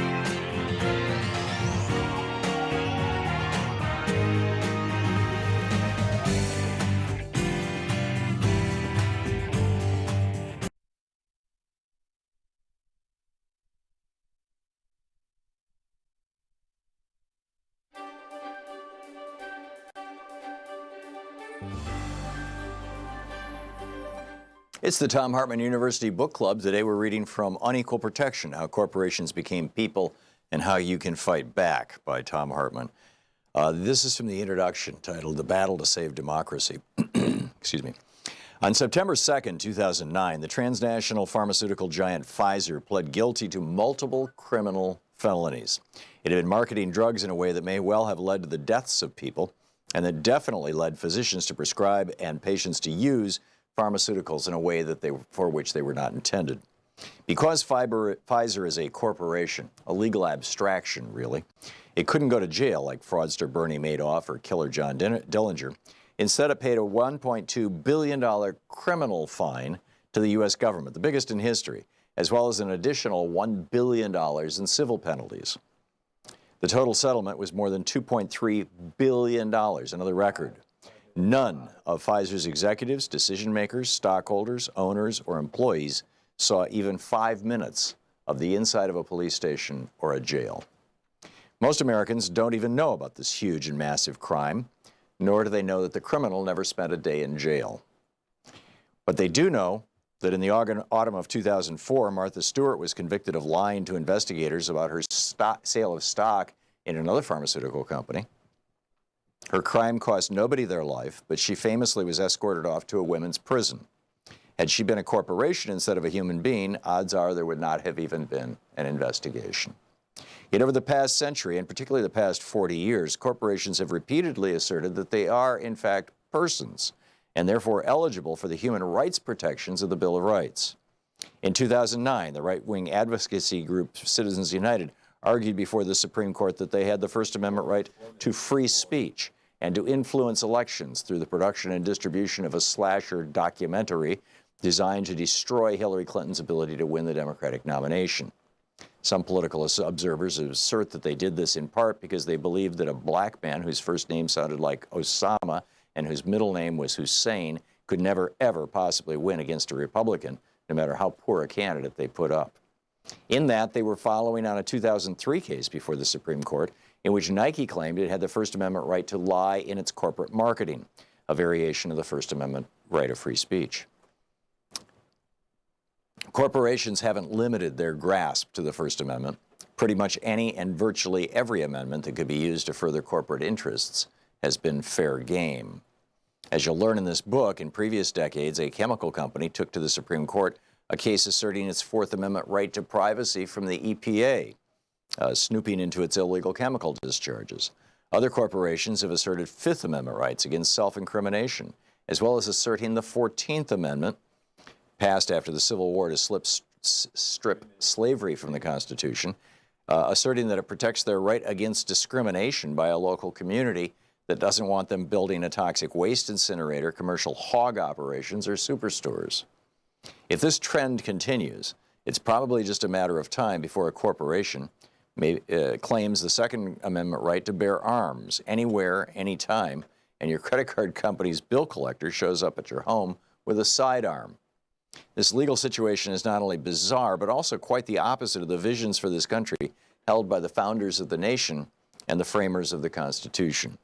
They were sufficiently worried about corporate power that they didn't even include in the Constitution the word corporation, intending instead that the states should tightly regulate corporate behavior, which the states did quite well until just after the Civil War. The American Revolution, you'll learn in this book, was in fact provoked by the misbehavior of a British corporation. Our nation was founded in an anti-corporate power fury. The most significant and oft-quoted precedent of the turning point of corporate power in America began just after the Civil War. It rested on a constitutional amendment successfully written and passed by a group of radical Republicans after the Civil War. That's what they called themselves, radical Republicans, to take slavery out of the Constitution. Given that today's Republican Party has, largely since the robber baron era of the 1880s, been the party of big business and the very rich, it's a bit difficult for some people to get their minds around the possibility that the Republican Party started out as a reform party, that for nearly 70 years, from before Abraham Lincoln until just after Theodore Roosevelt left the party to start a third party, had a strong progressive wing. But the Republican Party did. Although Lincoln was, by today's standards, a moderate Republican, he was still anti-slavery, pro-middle class, and pro-labor. In fact, he famously said labor is superior to capital because it precedes capital. Nobody has wealth until somebody makes something. And he was the first president both to use the word strike in public and to actually stop police and private armies from killing and beating strikers. And just like in today's mainstream Democratic Party, where there's a progressive minority that always seems to be pushing the edges, in the Republican Party of the 1800s, there was a very, even by today's standards, progressive faction. The radical Republicans were a splinter group that emerged in a big way from the Republican Party at its founding in 1854. And just after the Civil War in 1866, they gained a majority among Republicans in the House of Representatives, where they had a powerful influence until the faction disintegrated in the 1870s during the presidency of Ulysses S. Grant. They supported the absolute right of freed slaves to vote and participate in government. It goes on from there. Unequal protection, corporate power.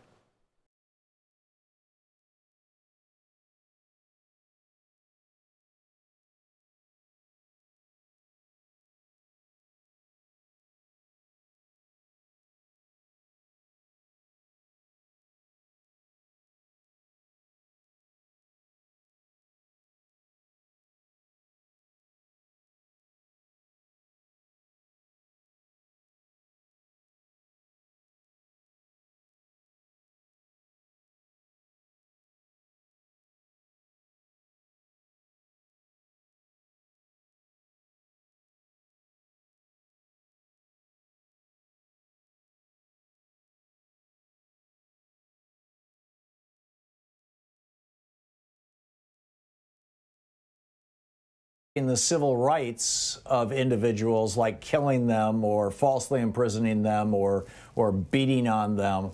And now it looks like it's starting to happen. And I think that this is probably going to strike fear into the hearts of corrupt cops around America, which, you know, is generally a good thing, and is going to give some wind to the back of those police officers in this country who are, you know, good people committed to doing a good job and would like to see the bad apples flushed out of their particular police forces and would like to see policing reformed in a way that actually helps them do their job appropriately. So here's the story. This is, you know, the four cops basically that murdered George Floyd. One of them has been convicted of murder now, Derek Chauvin. But there's three others. One kind of stood guard while the other two sat on George Floyd as Chauvin was choking him to death. And the Justice Department now has convened a federal grand jury. That federal grand jury has indicted these three cops for, you know, violating George Floyd's civil rights. They're going after two of the cops, Kung and Tao, for basically sitting on him. And then third one, Thomas Lane, for not rendering aid. He was the lookout guy. When it was obvious that George Floyd, you know, when he had died, basically, he still could have been revived. And they just all stood around and you know, let him be there dead. So let's hope that we're turning a positive page in the history of American policing with this decision by the Justice Department, by Merrick Garland's new Justice Department. Another point, it turns out that you'll recall, particularly those of you who listen to me on Sirius XM or our commercial stations, you know, one of our advertisers is ExpressVPN, and I'm constantly talking about how, you know, I've used ExpressVPN for years because it allows me to keep Comcast, who's my local internet service provider, from spying on what I'm doing. Now, I don't know if they're doing that or not, but they have the legal right to. Right? And they were given this right during the Trump administration by Ajit Pai, the head of the FCC, the former Verizon attorney who Trump put in charge of the FCC. And, you know, by blowing up Title II, and there's a whole long, you know, I can get into the detail on that. But when Pai did this, he did this in part based on an assertion that millions and millions of Americans had sent emails to the FCC and contacted the FCC through their website saying that they wanted to do away with net neutrality. Just let those corporations spy on us, please, please.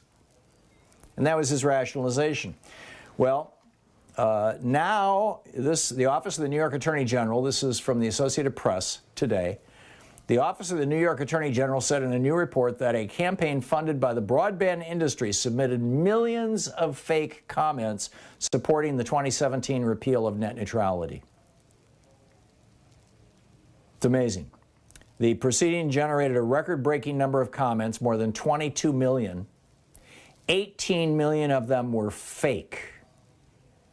One 19-year-old kid in California, a young man, submitted more than 7.7 pro-net neutrality. Pro? Whoa, there's some fake ones there, too. Pro-net neutrality things. The Attorney General's office did not identify the origins of another distinct group with pro-net neutrality comments. And then a broadband industry group called Broadband for America spent $4.2 million generating more than 8.5 million of the fake FCC comments. 500,000 fake letters were also sent to Congress. So this whole thing was just corrupt, 16 ways to Sunday, and I hope the FCC is looking at it and thinking about doing something about it, because this is a crime. This is wrong, as they say. So, all that said, it is Anything Goes Friday. What's on your mind? Bobby in La Puente, California. Hey, Bobby, what's on your mind? First thing on my mind is happy birthday, Tom. Well, thank you, Bobby.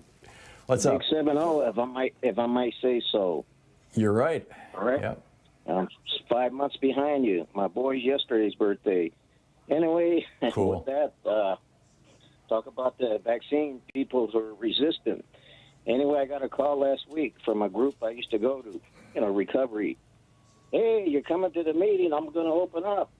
Say, hey, have you got your vaccine? Well, me and my wife were thinking about it. And a while back, he mentioned he was a libertarian. My ears rose up, what you mentioned about what a libertarian is.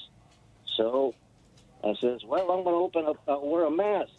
And that room, Tom, is not ventilation. Forget about it. In the summertime, you get gnats. It doesn't bother me. But a pandemic, then you got to remove your mask to share. You read and you speak.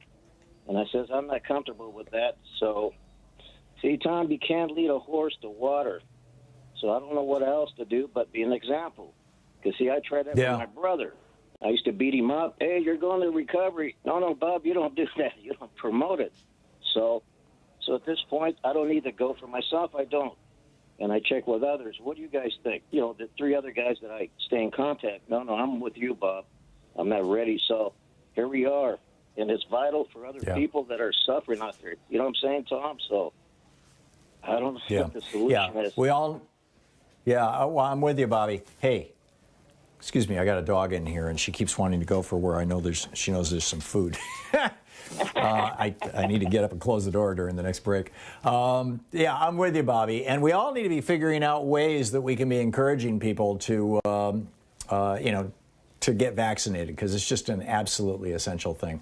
Thank you for the call, Bobby. Great to hear from you. Rick in Cartersville. I'm going to vanish from the screen for a second, but I'm still here. Hey, Rick, what's up? Tom, I called yesterday, and you had suggested to call back since we were hitting a hard break. I wanted to finish my comment. I was talking about the situation during the Carter administration. That before his administration, the Republicans, both Nixon and Ford, that in particular during the Ford administration, that we were in such economic doldrums that it wasn't until Carter got in there that the income and things started getting a little better, even though that inflation was a problem. At least income was kind of keeping the pace of inflation. What I had mentioned was that in November of 79, I had bought my first house, and the interest rate on that house was 12%. Of course, that was a year before the presidential election. That in 1981, toward the end of the that period, that because I've worked with the Department of Transportation as a right-of-way appraiser, and during that time, that the rates I think had crept up to, if I'm not mistaken, around 14% in late. Bobby, we got 20 81. seconds here. It's going to hit you again. I'm sorry. Well, what I was going to say is that it was between 83 and 85, because we started doing the cash equivalency, and during that time, it was when the rates went to about 20%. So the highest rates were during the Reagan administration, even though everybody blames Carter. Correct. Yeah. Yeah, I remember that too. You know, Louise and I bought a house in '78 in New Hampshire, and then we bought a house in '83, I think, in Georgia, and we were paying 13 to 17% interest rates. I mean, they were really huge. Rick, thank you. Thanks for the correction. Appreciate it. This is the Thom Hartmann Program. It's 15 and a half minutes past the hour. Back with more of your calls and Anything Goes Friday. Stick around. We'll be right back.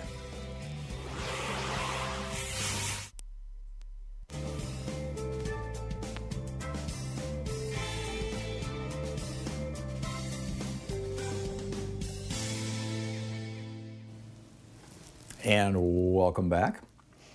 And let me catch some folks here who have been sitting on hold for a while. Steve in Lake Elsinore, California. Hey, Steve, what's on your mind?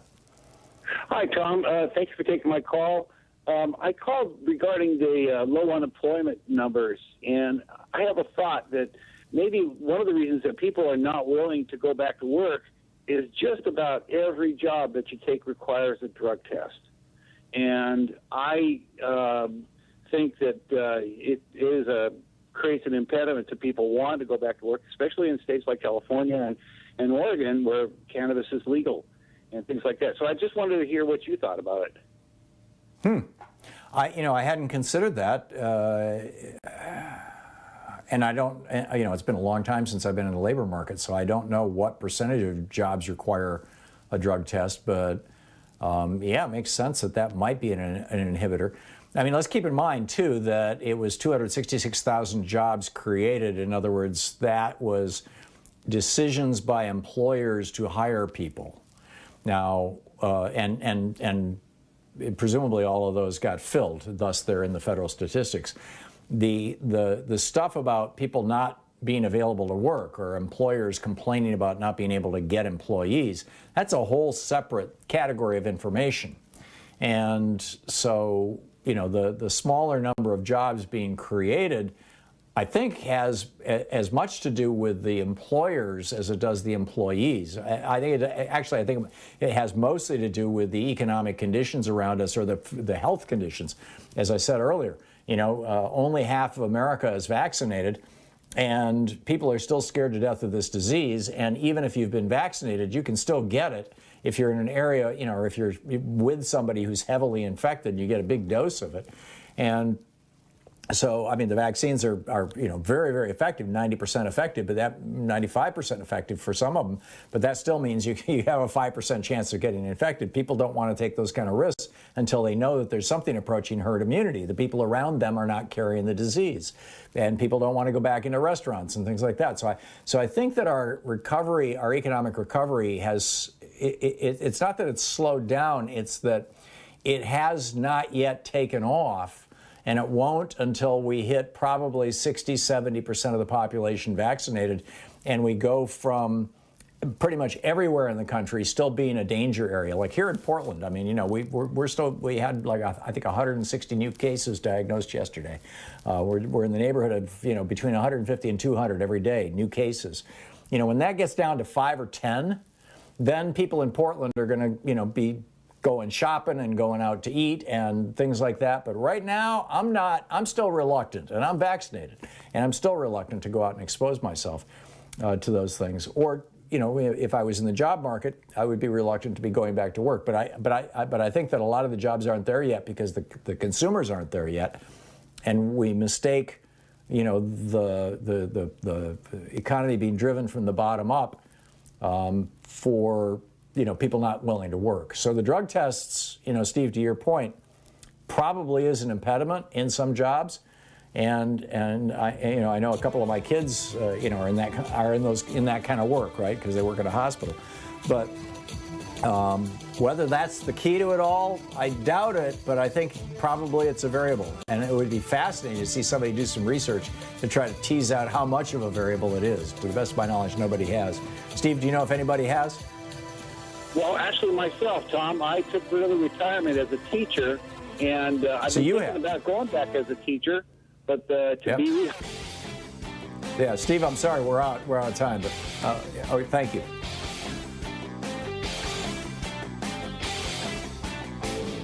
Missed my opening rant today? It's usually published over at HartmannReport.com, where you can read it and share it with your friends for free. Check it out, HartmannReport.com. Hey, we have a couple of special things over at ThomHartmann.com and HartmannReport.com. Of course, at HartmannReport.com, every single day, well, 6 days a week, Sunday accepted, I write a rant about an issue of the day that I think is important. Louise and I work on these together. We get them out typically around 6 in the morning Pacific time. And you'll find that at HartmannReport.com. It's free. You can sign up for it. There's no ads, whatever. But also over at ThomHartmann.com, we have a video every week for the supporters of our program. And the one this week is about how Wisconsin is trying to remove, in fact, they just got permission from their Supreme Court to remove 188,000 people from the voting rolls because they haven't voted in 4 years.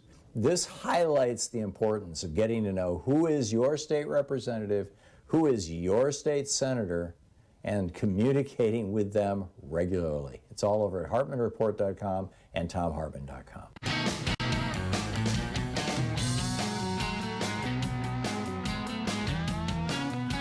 21 minutes past the hour. Thom Hartmann here with you and picking up your calls on Anything Goes Friday.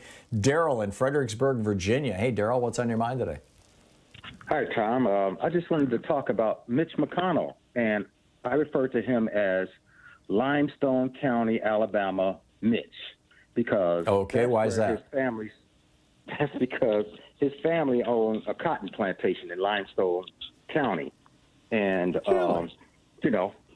he had they owned mulatto slaves, and I've been trying to read about some of his history, and he wrote a letter on April as U.S. Senator on Senate letterhead, Tom, in 1994. He wrote a letter to the Limestone Chancery Judge asking for information on the McConnell estate, and he was particularly interested in the heirs of James McConnell, okay? Now, I find that hypocritical and ironic that the senator would solicit information and then he wants to deny African Americans their right to research and find out and learn about their history. As you know, Tom, it's much, much harder for African Americans to find out their history. And so And the further smack in the face is on his letter, he states that his great uncle was Chancery Judge of the same county in 1928 to 1946. So in this letter, anyone can pull it up. It's clear to me that he's searching for black heirs, and for whatever reason, I don't know why. He's searching. Maybe he wants to let them know that they have some money left by his great grandfather, or I don't know. It would be interesting if we could find out that information from the senator. Yeah, I don't know, and it's hard to speculate on that, Daryl. I know that there are some folks who just want to know their family's history. I mean, my mom was obsessed with ours. And it may be just as benign as that, but I think the larger point that you're making, which is a really good one, is that state after state, McConnell is right there in favor of all this kind of stuff. State after state, we're seeing now trying to ban the teaching of the 1619 Project, the history of slavery in the United States. They want to go with these sanitized versions, and particularly in the South. And, just in the last week, in fact, I think this was at the top of DU. Let me just real quickly see if it's still there. No, it's not. It was at the top of DU yesterday.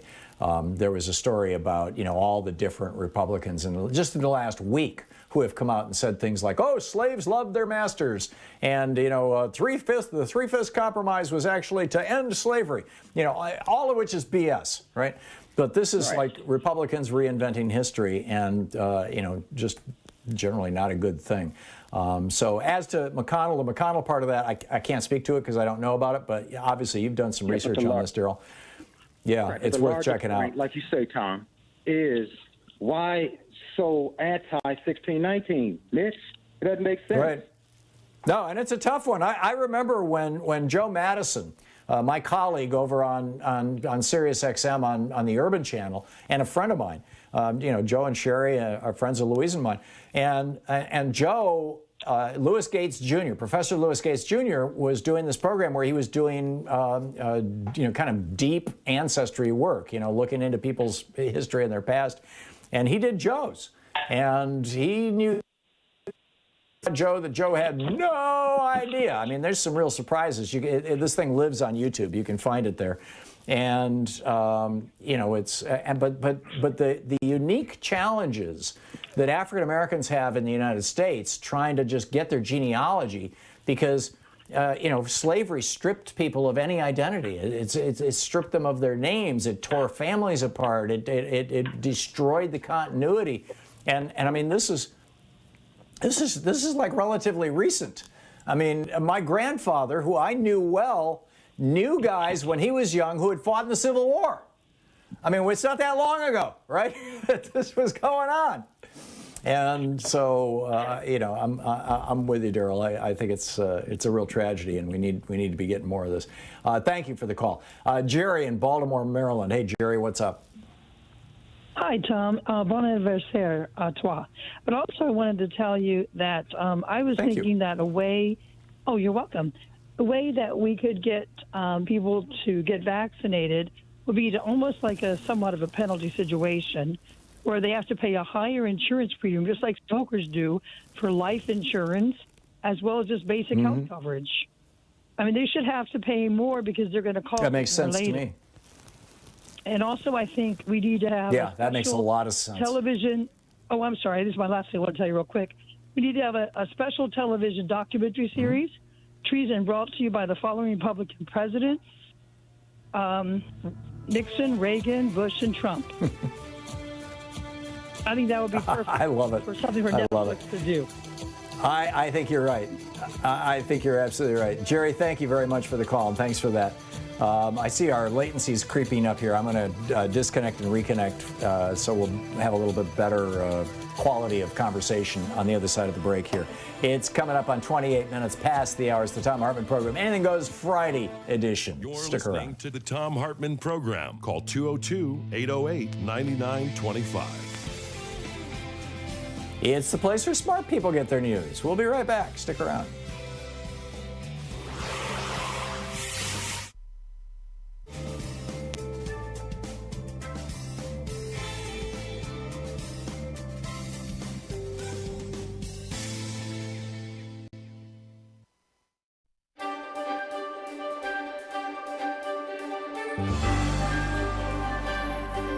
Today from a book by Four Arrows, also known as Donald Jacobs or Don Jacobs. It's titled Point of Departure, Returning to Our More Authentic Worldview for Education and Survival. This is from Chapter 3, Community-Oriented Self-Authorship. Knowing the power of intentional and unintentional trance-based learning and how the latter can make us susceptible to believing untoward communication from authority figures, we can understand one reason self-authorship is important in the indigenous worldview. When we are in control of our thinking and trust our intuitive insights, our natural trance awareness helps prevent misdirection from external influences. It gives us the authority for what we can then instill in our minds to achieve. If someone such as a trusted shaman or psychologist has, certain skills at hypnosis, we might tentatively authorize him or her to help us form the most effective images, but we do so with full awareness. More important than avoiding negative influence from perceived authority figures, however, is the self-authorship via indigenous worldview that gives high degrees of individual autonomy to people while at the same time assuring that people use their freedoms to help their communities. In the indigenous worldview, the highest authority for all decisions comes from one's personal, honest reflection on lived experience, with the understanding that everything is related. It is this understanding that makes a distinction between self-authorship, as it is generally perceived in the dominant worldview, and that of the indigenous one. Self-authorship is always ultimately in the service of the greater good in the latter. Self-authorship in indigenous ways of thinking comes from knowing that the highest experience for decisions comes from honest reflection on lived experience in light of realizing that everything is related in life, and this interconnectedness must be a part of all decisions. Michael Anthony Hart gets to these ideas about inner authority coming from such reflection. Through inward exploration, tapping into creative forces that run through all life, individuals come to subjectively experience a sense of wholeness. This exploration is an experience in context, where the context is the self in connection with happenings, and the findings from such experience is knowledge. Happenings may be facilitated through rituals or ceremonies that incorporate dreaming, visioning, meditation, and prayer. The findings from such experiences are encoded in community praxis as a way of synthesizing knowledge derived from introspection. Hence, indigenous peoples' cultures recognize and affirm the spiritual through practical applications of inner space, excuse me. Such a holistic understanding of accessing, trusting, and exercising our inner authority is the source of the creativity and knowledge synthesis we need for addressing our global problems. While Ehrman refers to this inner authority with the Cree term mamatawisin, which is the capacity to tap the creative life forces of the inner space by the use of all the faculties that consume our being, it is to exercise inwardness. This understanding is missing from our dominant worldview, where objective-based outward exploration is sought for guidance rather than introspective knowledge development. Dependence on external authority is the rule in spite of the call to question authority that has always resonated on the fringes. Under the dominant worldview, obedience trumps community-oriented self-authorship. Decision-making is rarely a holistic process, nor does it utilize alternative states of awareness, deep reflection, and community praxis. The random quotations below, selected from an internet search, reveal that obedience to authority is common under the dominant worldview. Obedience to lawful authority is the foundation of manly characteristics by Robert E. Lee. All religions have based morality on obedience, Alexander Herzen. Obedience brings peace in decision-making, James Faust. Justice is the insurance that we have on our lives and property. Obedience is the premium we pay for it, William Penn. I was not born to be free. I was born to adore and obey, C.S. Lewis. Every game has rules. Life's a game that has its respective rules. Obey the rules, win the game, Israel Ahavor. A wolf cannot have more than one head, or it tears itself apart, Con Iggulden. From a social dissident on the fringe, Noam Chomsky wrote, any dictator would admire the uniformity and obedience of the U.S. media. From an indigenous-raised Lakota, Oyesa, the American Indian was an individualist in religion as in war. Reliance on external authority is not only the bedrock of choices in mainstream society and the main approach to moral development, but it also gives guides jurisprudence and conflict resolution. Authorized punishment or revenge is a primary goal for wrongdoing. Under indigenous worldview, bringing offenders back into community via affected members of the community is the goal.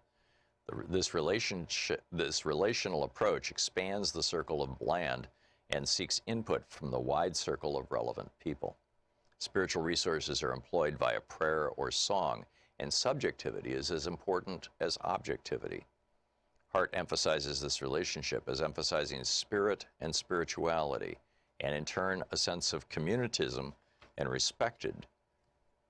respectful individualism. And then he goes on about the indigenous worldview and how it relates to what we would call communism. Point of departure by 4 arrows.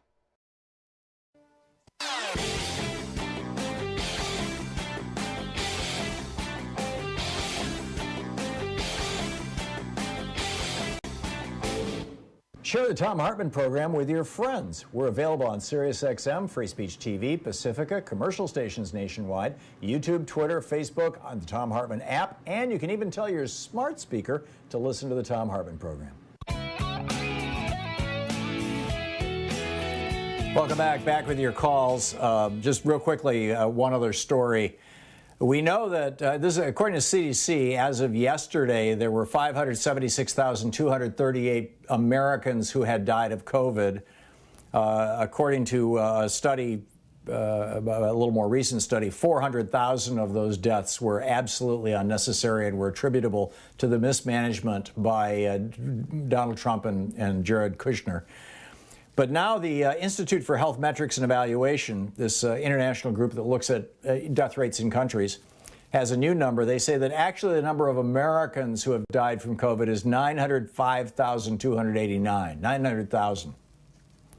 And that, we know that Ron DeSantis was undercounting down in Florida, and this woman tried to bust him for it, and he had the police come in and kick in her door and steal her computers. This has been happening in red state after red state. It is a pretty grim story. This was the version that I saw of it was over at Daily Kos, so I encourage you to check that out. But to your phone calls, John in Santa Fe, New Mexico. Hey, John, what's on your mind today? Hey, I just want to say you do an outstanding job of giving information for people who don't want to go and look for it. You are so right. So their disinformation from the top down.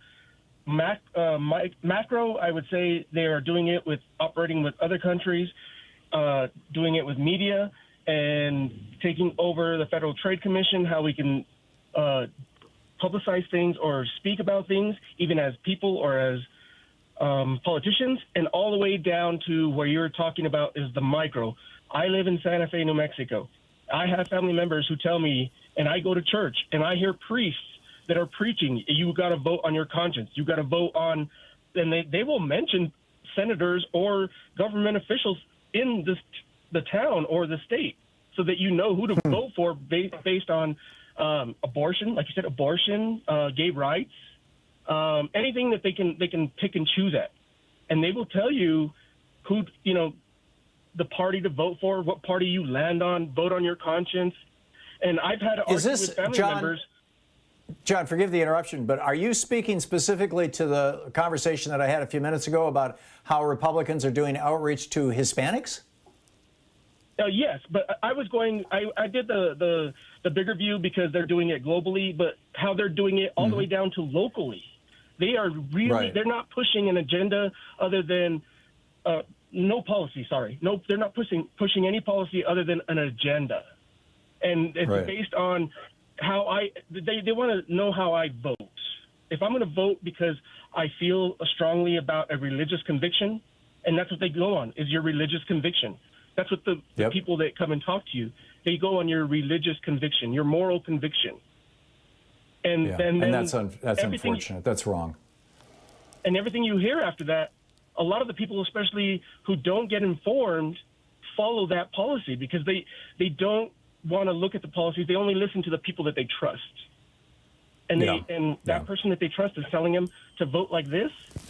And I have to go back and tell them, if you care about abortion, then you should care about every other child that gets put in foster care, that gets abused, and all the other things that we got to focus on. You can't just vote on one religious conviction. Well, not only that, abortion rates go down in states that have Democratic governance, and they tend to go up in red states, although the numbers are sometimes very hard to figure out exactly because you've got so much suppression of abortion. But the reason why is because red states that don't teach human anatomy and birth control basically to their students in high school, and red states that make it harder for women to get birth control tend to have more unwanted pregnancies and thus more abortions. Whereas those states that, and this is certainly true of countries as well, those states that encourage the education about human sexuality and reproduction, and that make birth control easily available to women and to men, I mean condoms as well, those states have a reduced percentage or number of abortions. So if you're opposed to abortion, the best thing you can do is oppose the Republican efforts to oppose teaching birth control and human reproduction. It's very, very straightforward stuff. John, thank you. Well said. Steve in Topanga, California. Hey, Steve, what's on your mind? Hey, Tom. I was thinking about Mitch McConnell and the reason there's going to be no Republican votes. And what it does is it puts the pressure on the Democrats to blow up the filibuster. And he's betting that they can't pull that off. And if they do, it's a win-win for him, because if they do blow up the filibuster and pass a bunch of laws like H.R. 1 for voting rights and everything, then he can play the race card and lie to the constituency and say that, see what happens when the Democrats are in control, and you know, they're doing too much for too many of the small people, the people of color, and so I think he's betting that the Democrats just don't have the nerve to go far enough to do what he would do, and I think that I think he's betting that the Republican and in particular the Fox News, the Murdoch courting of Joe Manchin and Kyrsten Sinema and perhaps a few other Democrats, excuse me, is going to be successful. I think that's his big bet, and I wouldn't bet against him on that. But the pressure is building, and you know, yesterday I gave out the White House comment line. It appears that you get a recording that says we're closed right now. If you go to whitehouse.gov, you can send an email to the White House. I did that yesterday and said explicitly, please, you know, President Biden, lean hard on those Democratic senators, particularly Manchin and Sinema, who may be opposed to blowing up the filibuster, and do away with the filibuster, because there's important stuff that needs to be done for this country. So, yeah, well, Steve, he's betting that the Democrats won't go far enough, and that they'll be kind of a middle ground, and it won't show enough progress. And then then he's got his talking points. And, you know, they're going to lie. Right. The Republicans always lie, and they're going to tell their constituents that, you know, it'll be kind of the Trump playbook is what I'm afraid of. And I think the Democrats just have to hang tough. And this is their chance, because it's only 2 years, and it's coming back, and we're on a razor's edge of fascism and bringing back the death cult of Donald Trump. I'm with you, Steve. I'm with you. I'm absolutely with you. And you know, the stakes could have never been higher. Thomas in Mossy Head, Florida. Hey, Thomas, what's on your mind? Hey, Tom. I'm sure you heard the saying, "Kill them with kindness." I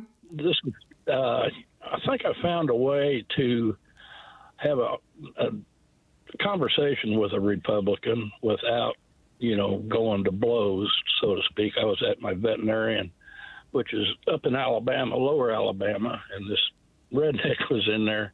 First thing out of his mouth was that Biden and Pulaski, I guess he meant, you know.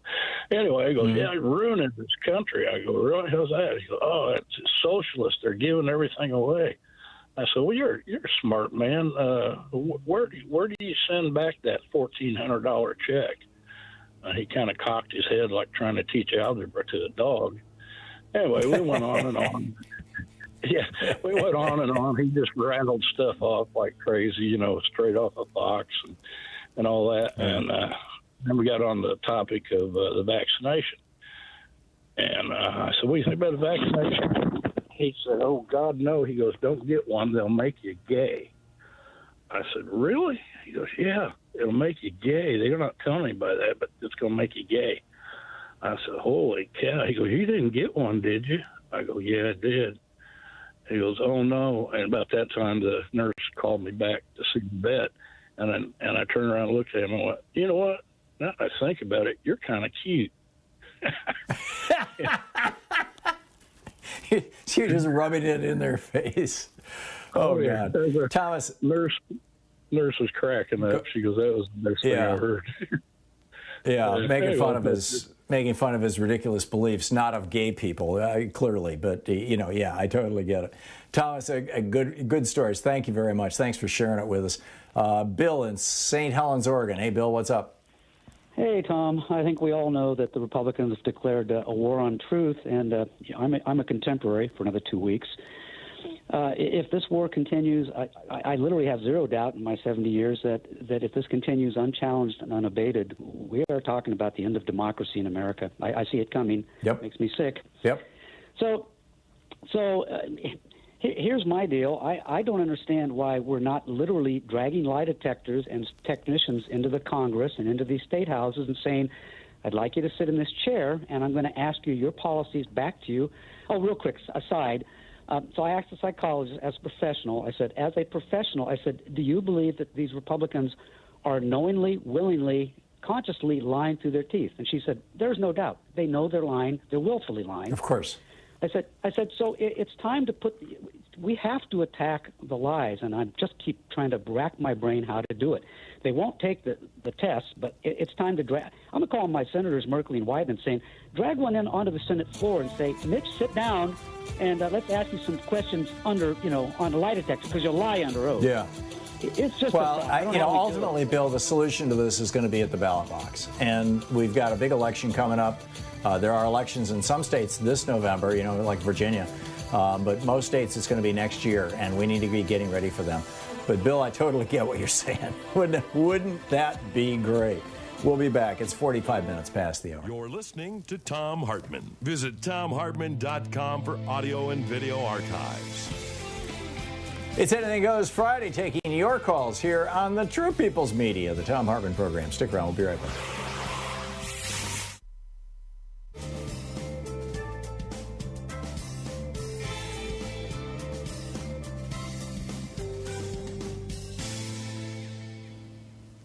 And welcome back. Marty in Evergreen Park, Illinois. Hey, Marty, what's on your mind today? Son, happy birthday. And thank you. There's only two types of Americans, one the democratic or uninformed. But the reason for my call, Tom, I wanted to bring up awareness for what's going on in Colombia right now. There are protests all across the country going on. Right, their government is melting down. And people are protesting for national health care, and Ivan Duque wanted to impose additional VAT taxes, which would raise the cost of imports for everybody and raise the cost of stuff in stores, all across the country. But so people started protesting against it, but the military response to it is completely terrible. And I have friends all over Colombia, and my friends in Medellin, Colombia, are telling me, or in Cali, Colombia, the police response is deplorable, and it's a human rights crisis. And I just want to, make everybody aware of what's going on right now in that country. It's really sad and it's heartbreaking. And I love Colombia, so. I just wanted to share my concern. It really is. I read, just in the mainstream press, I've read several pieces about what's going on in Colombia in the Times or the Post. And I was in Bogota when they were, in fact, a building got blown up about 6 blocks from where I was staying. This was back in the early 80s when that kind of thing was going on a lot. And we get down into the Medellin area, and well, it's a whole long story, but and my confrontation with the Archbishop of Bogota. Say that again. This year, I was just there in February. I spent an entire month in Florencia Barrio. And it's a beautiful place with beautiful people, and just right now the protest, the police response is a human rights crisis, and it's worse than what's being reported right now. Because I have friends that are sending me pictures of the supermarkets and stuff. They're all basically empty because there's roads are being blockaded and stuff. It's a real crisis going on right there, and it's I just wanted to make sure that we're talking about it. Yeah, it looks to me, Marty, like what's going on is that the Colombian government is just going full police state. Is that a reasonable analysis? Oh, for sure. And it's sad because Ivan Duque, he seemed like a pretty decent. He ran as a Democrat, basically. Exactly. I mean, small right, D but, Democrat. But right, and I think that the military response is above his direct authority. I could be wrong about that, but that's the way that it seems like to me. But I mean, the way these police officers are attacking these people, the one video I saw, they're launching tear gas canisters into buses that are filled with people. I mean, it's insane. Some of the things that are going on down there, and people are just out. They're sick of the way that the pandemic's being handled. They're sick of the vaccines not being available, and with good reason. Marty, your phone just went all muffled on me. I can't understand what you're saying anymore, but yes, I get it. Marty, thank you. Thanks for the heads up on that and bringing awareness to it. to this program, of it to this program. It's a story that I was aware of, but I have not covered on the air and probably should have. Thank you. We'll be right back with more of your calls on Anything Goes Friday.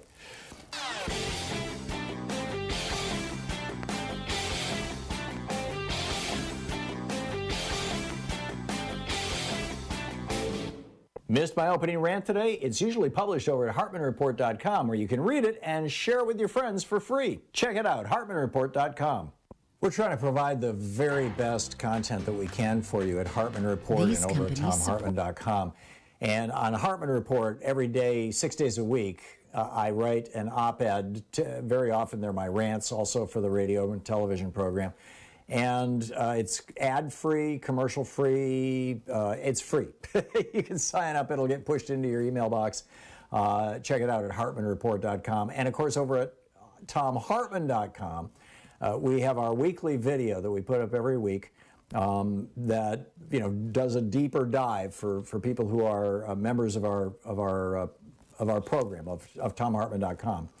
And the one this week is about this Special Inspector General for Afghanistan Reconstruction, SIGAR, their new report that almost 20 million Afghans are on the verge of starvation and nobody's talking about it. Check it out at ThomHartmann.com.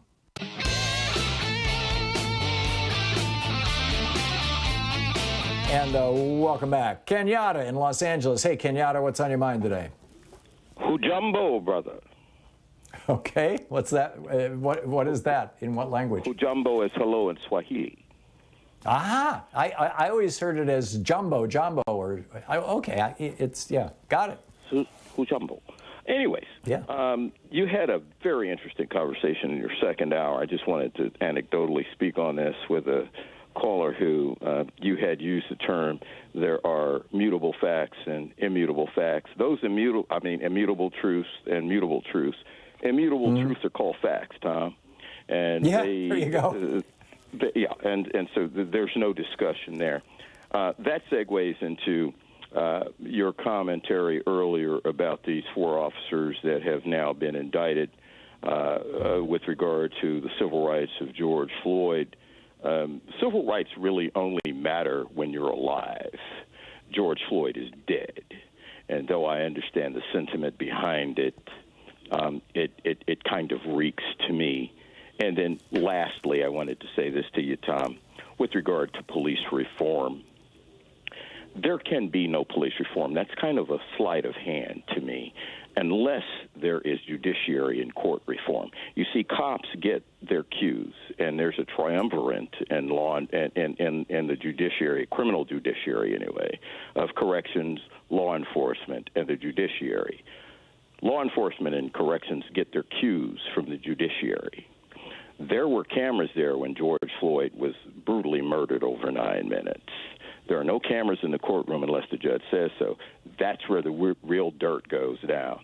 And so if we're going to be honest about police reform, we need to be looking at this holistically. Yep.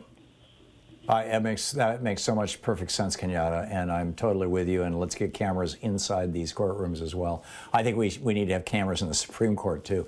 But spot on. Very well said. Thank you, Kenyatta. Always great to hear from you. Michael in Princeton, Minnesota. Hey, Michael, what's on your mind today? Yeah, Tom. By the way, happy birthday. You'll still never catch up to me. But anyway, back in the late 60s and early 70s, I lived out in California. And there was a rift back then between the blacks and the Hispanics. Now, I imagine today that the Republicans are exploiting that, but the rift has gone way back to then. And I had both Hispanic friends and black friends. And whenever I'd have a party and invite them, one group would show up, but not the other. And I never asked them why. And so this goes back a long ways. And you can see it like in the prisons and stuff, too. You know, they create their gangs. But I don't know where the rift initially started. And now, the right-wing radio, of course, is, propagandizing the Hispanics. So that's making it even worse. Yeah. Aggressively, yeah. These messages coming out of right-wing Hispanic language, Spanish language radio you know, that Democrats are baby killers, that black people want reparations so that they can take your tax dollars, you Hispanic people, you hardworking Hispanic people. These kinds of tropes and memes are extraordinarily destructive in general to American democracy. They tear America apart along racial lines and cultural lines, and the Republicans see them as a way to win elections. And that combination of facts should be seriously considered. Michael, thank you for that. Eric in Erie, Pennsylvania. Hey, Eric, what's on your mind today? Good afternoon, Tom. Just strange aside, Kenyatta and I must have some sort of cosmic calendar overlap, because every time, like, it's a day that I'm going to call in, so does he. Anyway, and I agree with him completely about the judiciary, right on the head. But the reason I'm calling was your remark earlier about what's going on in Arizona. And it's not a joke and shouldn't be taken as a joke. I could not agree with you more. I think it's a dress rehearsal, really. I agree. And we're going to see, probably in 22 also. We won't have to wait till 24 for the state houses to overturn the popular vote. They're going to use this mechanism. So my response to that is to kind of echo louder your daily, proclamation that it's not a spectator sport. People should engage in whatever way they can locally and at the state level. You can run for judge in some places without a law degree. I'm a New Yorker living in Pennsylvania, and it's horrifying who gets to become a judge here. Put on the robe and decide people's fate and future and finances.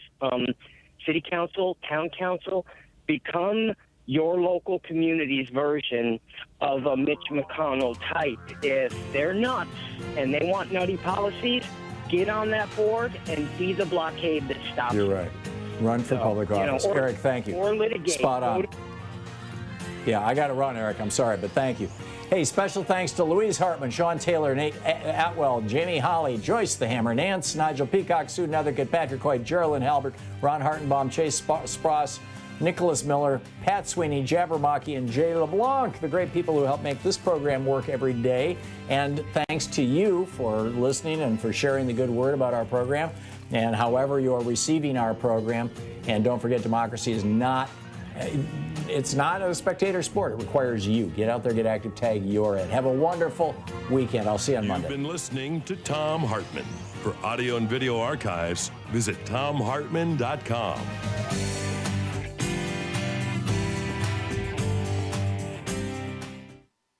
Support the Thom Hartmann Program. They are HelloFresh, the #1 meal kit delivery service. More information at hellofresh.com, code TOM. CB Distillery for sleeping and pain relief. More info at cbdistillery.com, code TOM. Annie's Kit Club's creativity delivered right to your door. More info is available at annieskitclubs.com/Tom. EasyFlow, personal air filtration system. Fresh air anywhere. More info at easyflowusa.com, code TOM. Masterclass with world-class instructors. More info at masterclass.com/Hartman. And Dinovite, only the best all-natural pet supplements. More info at dinovite.com.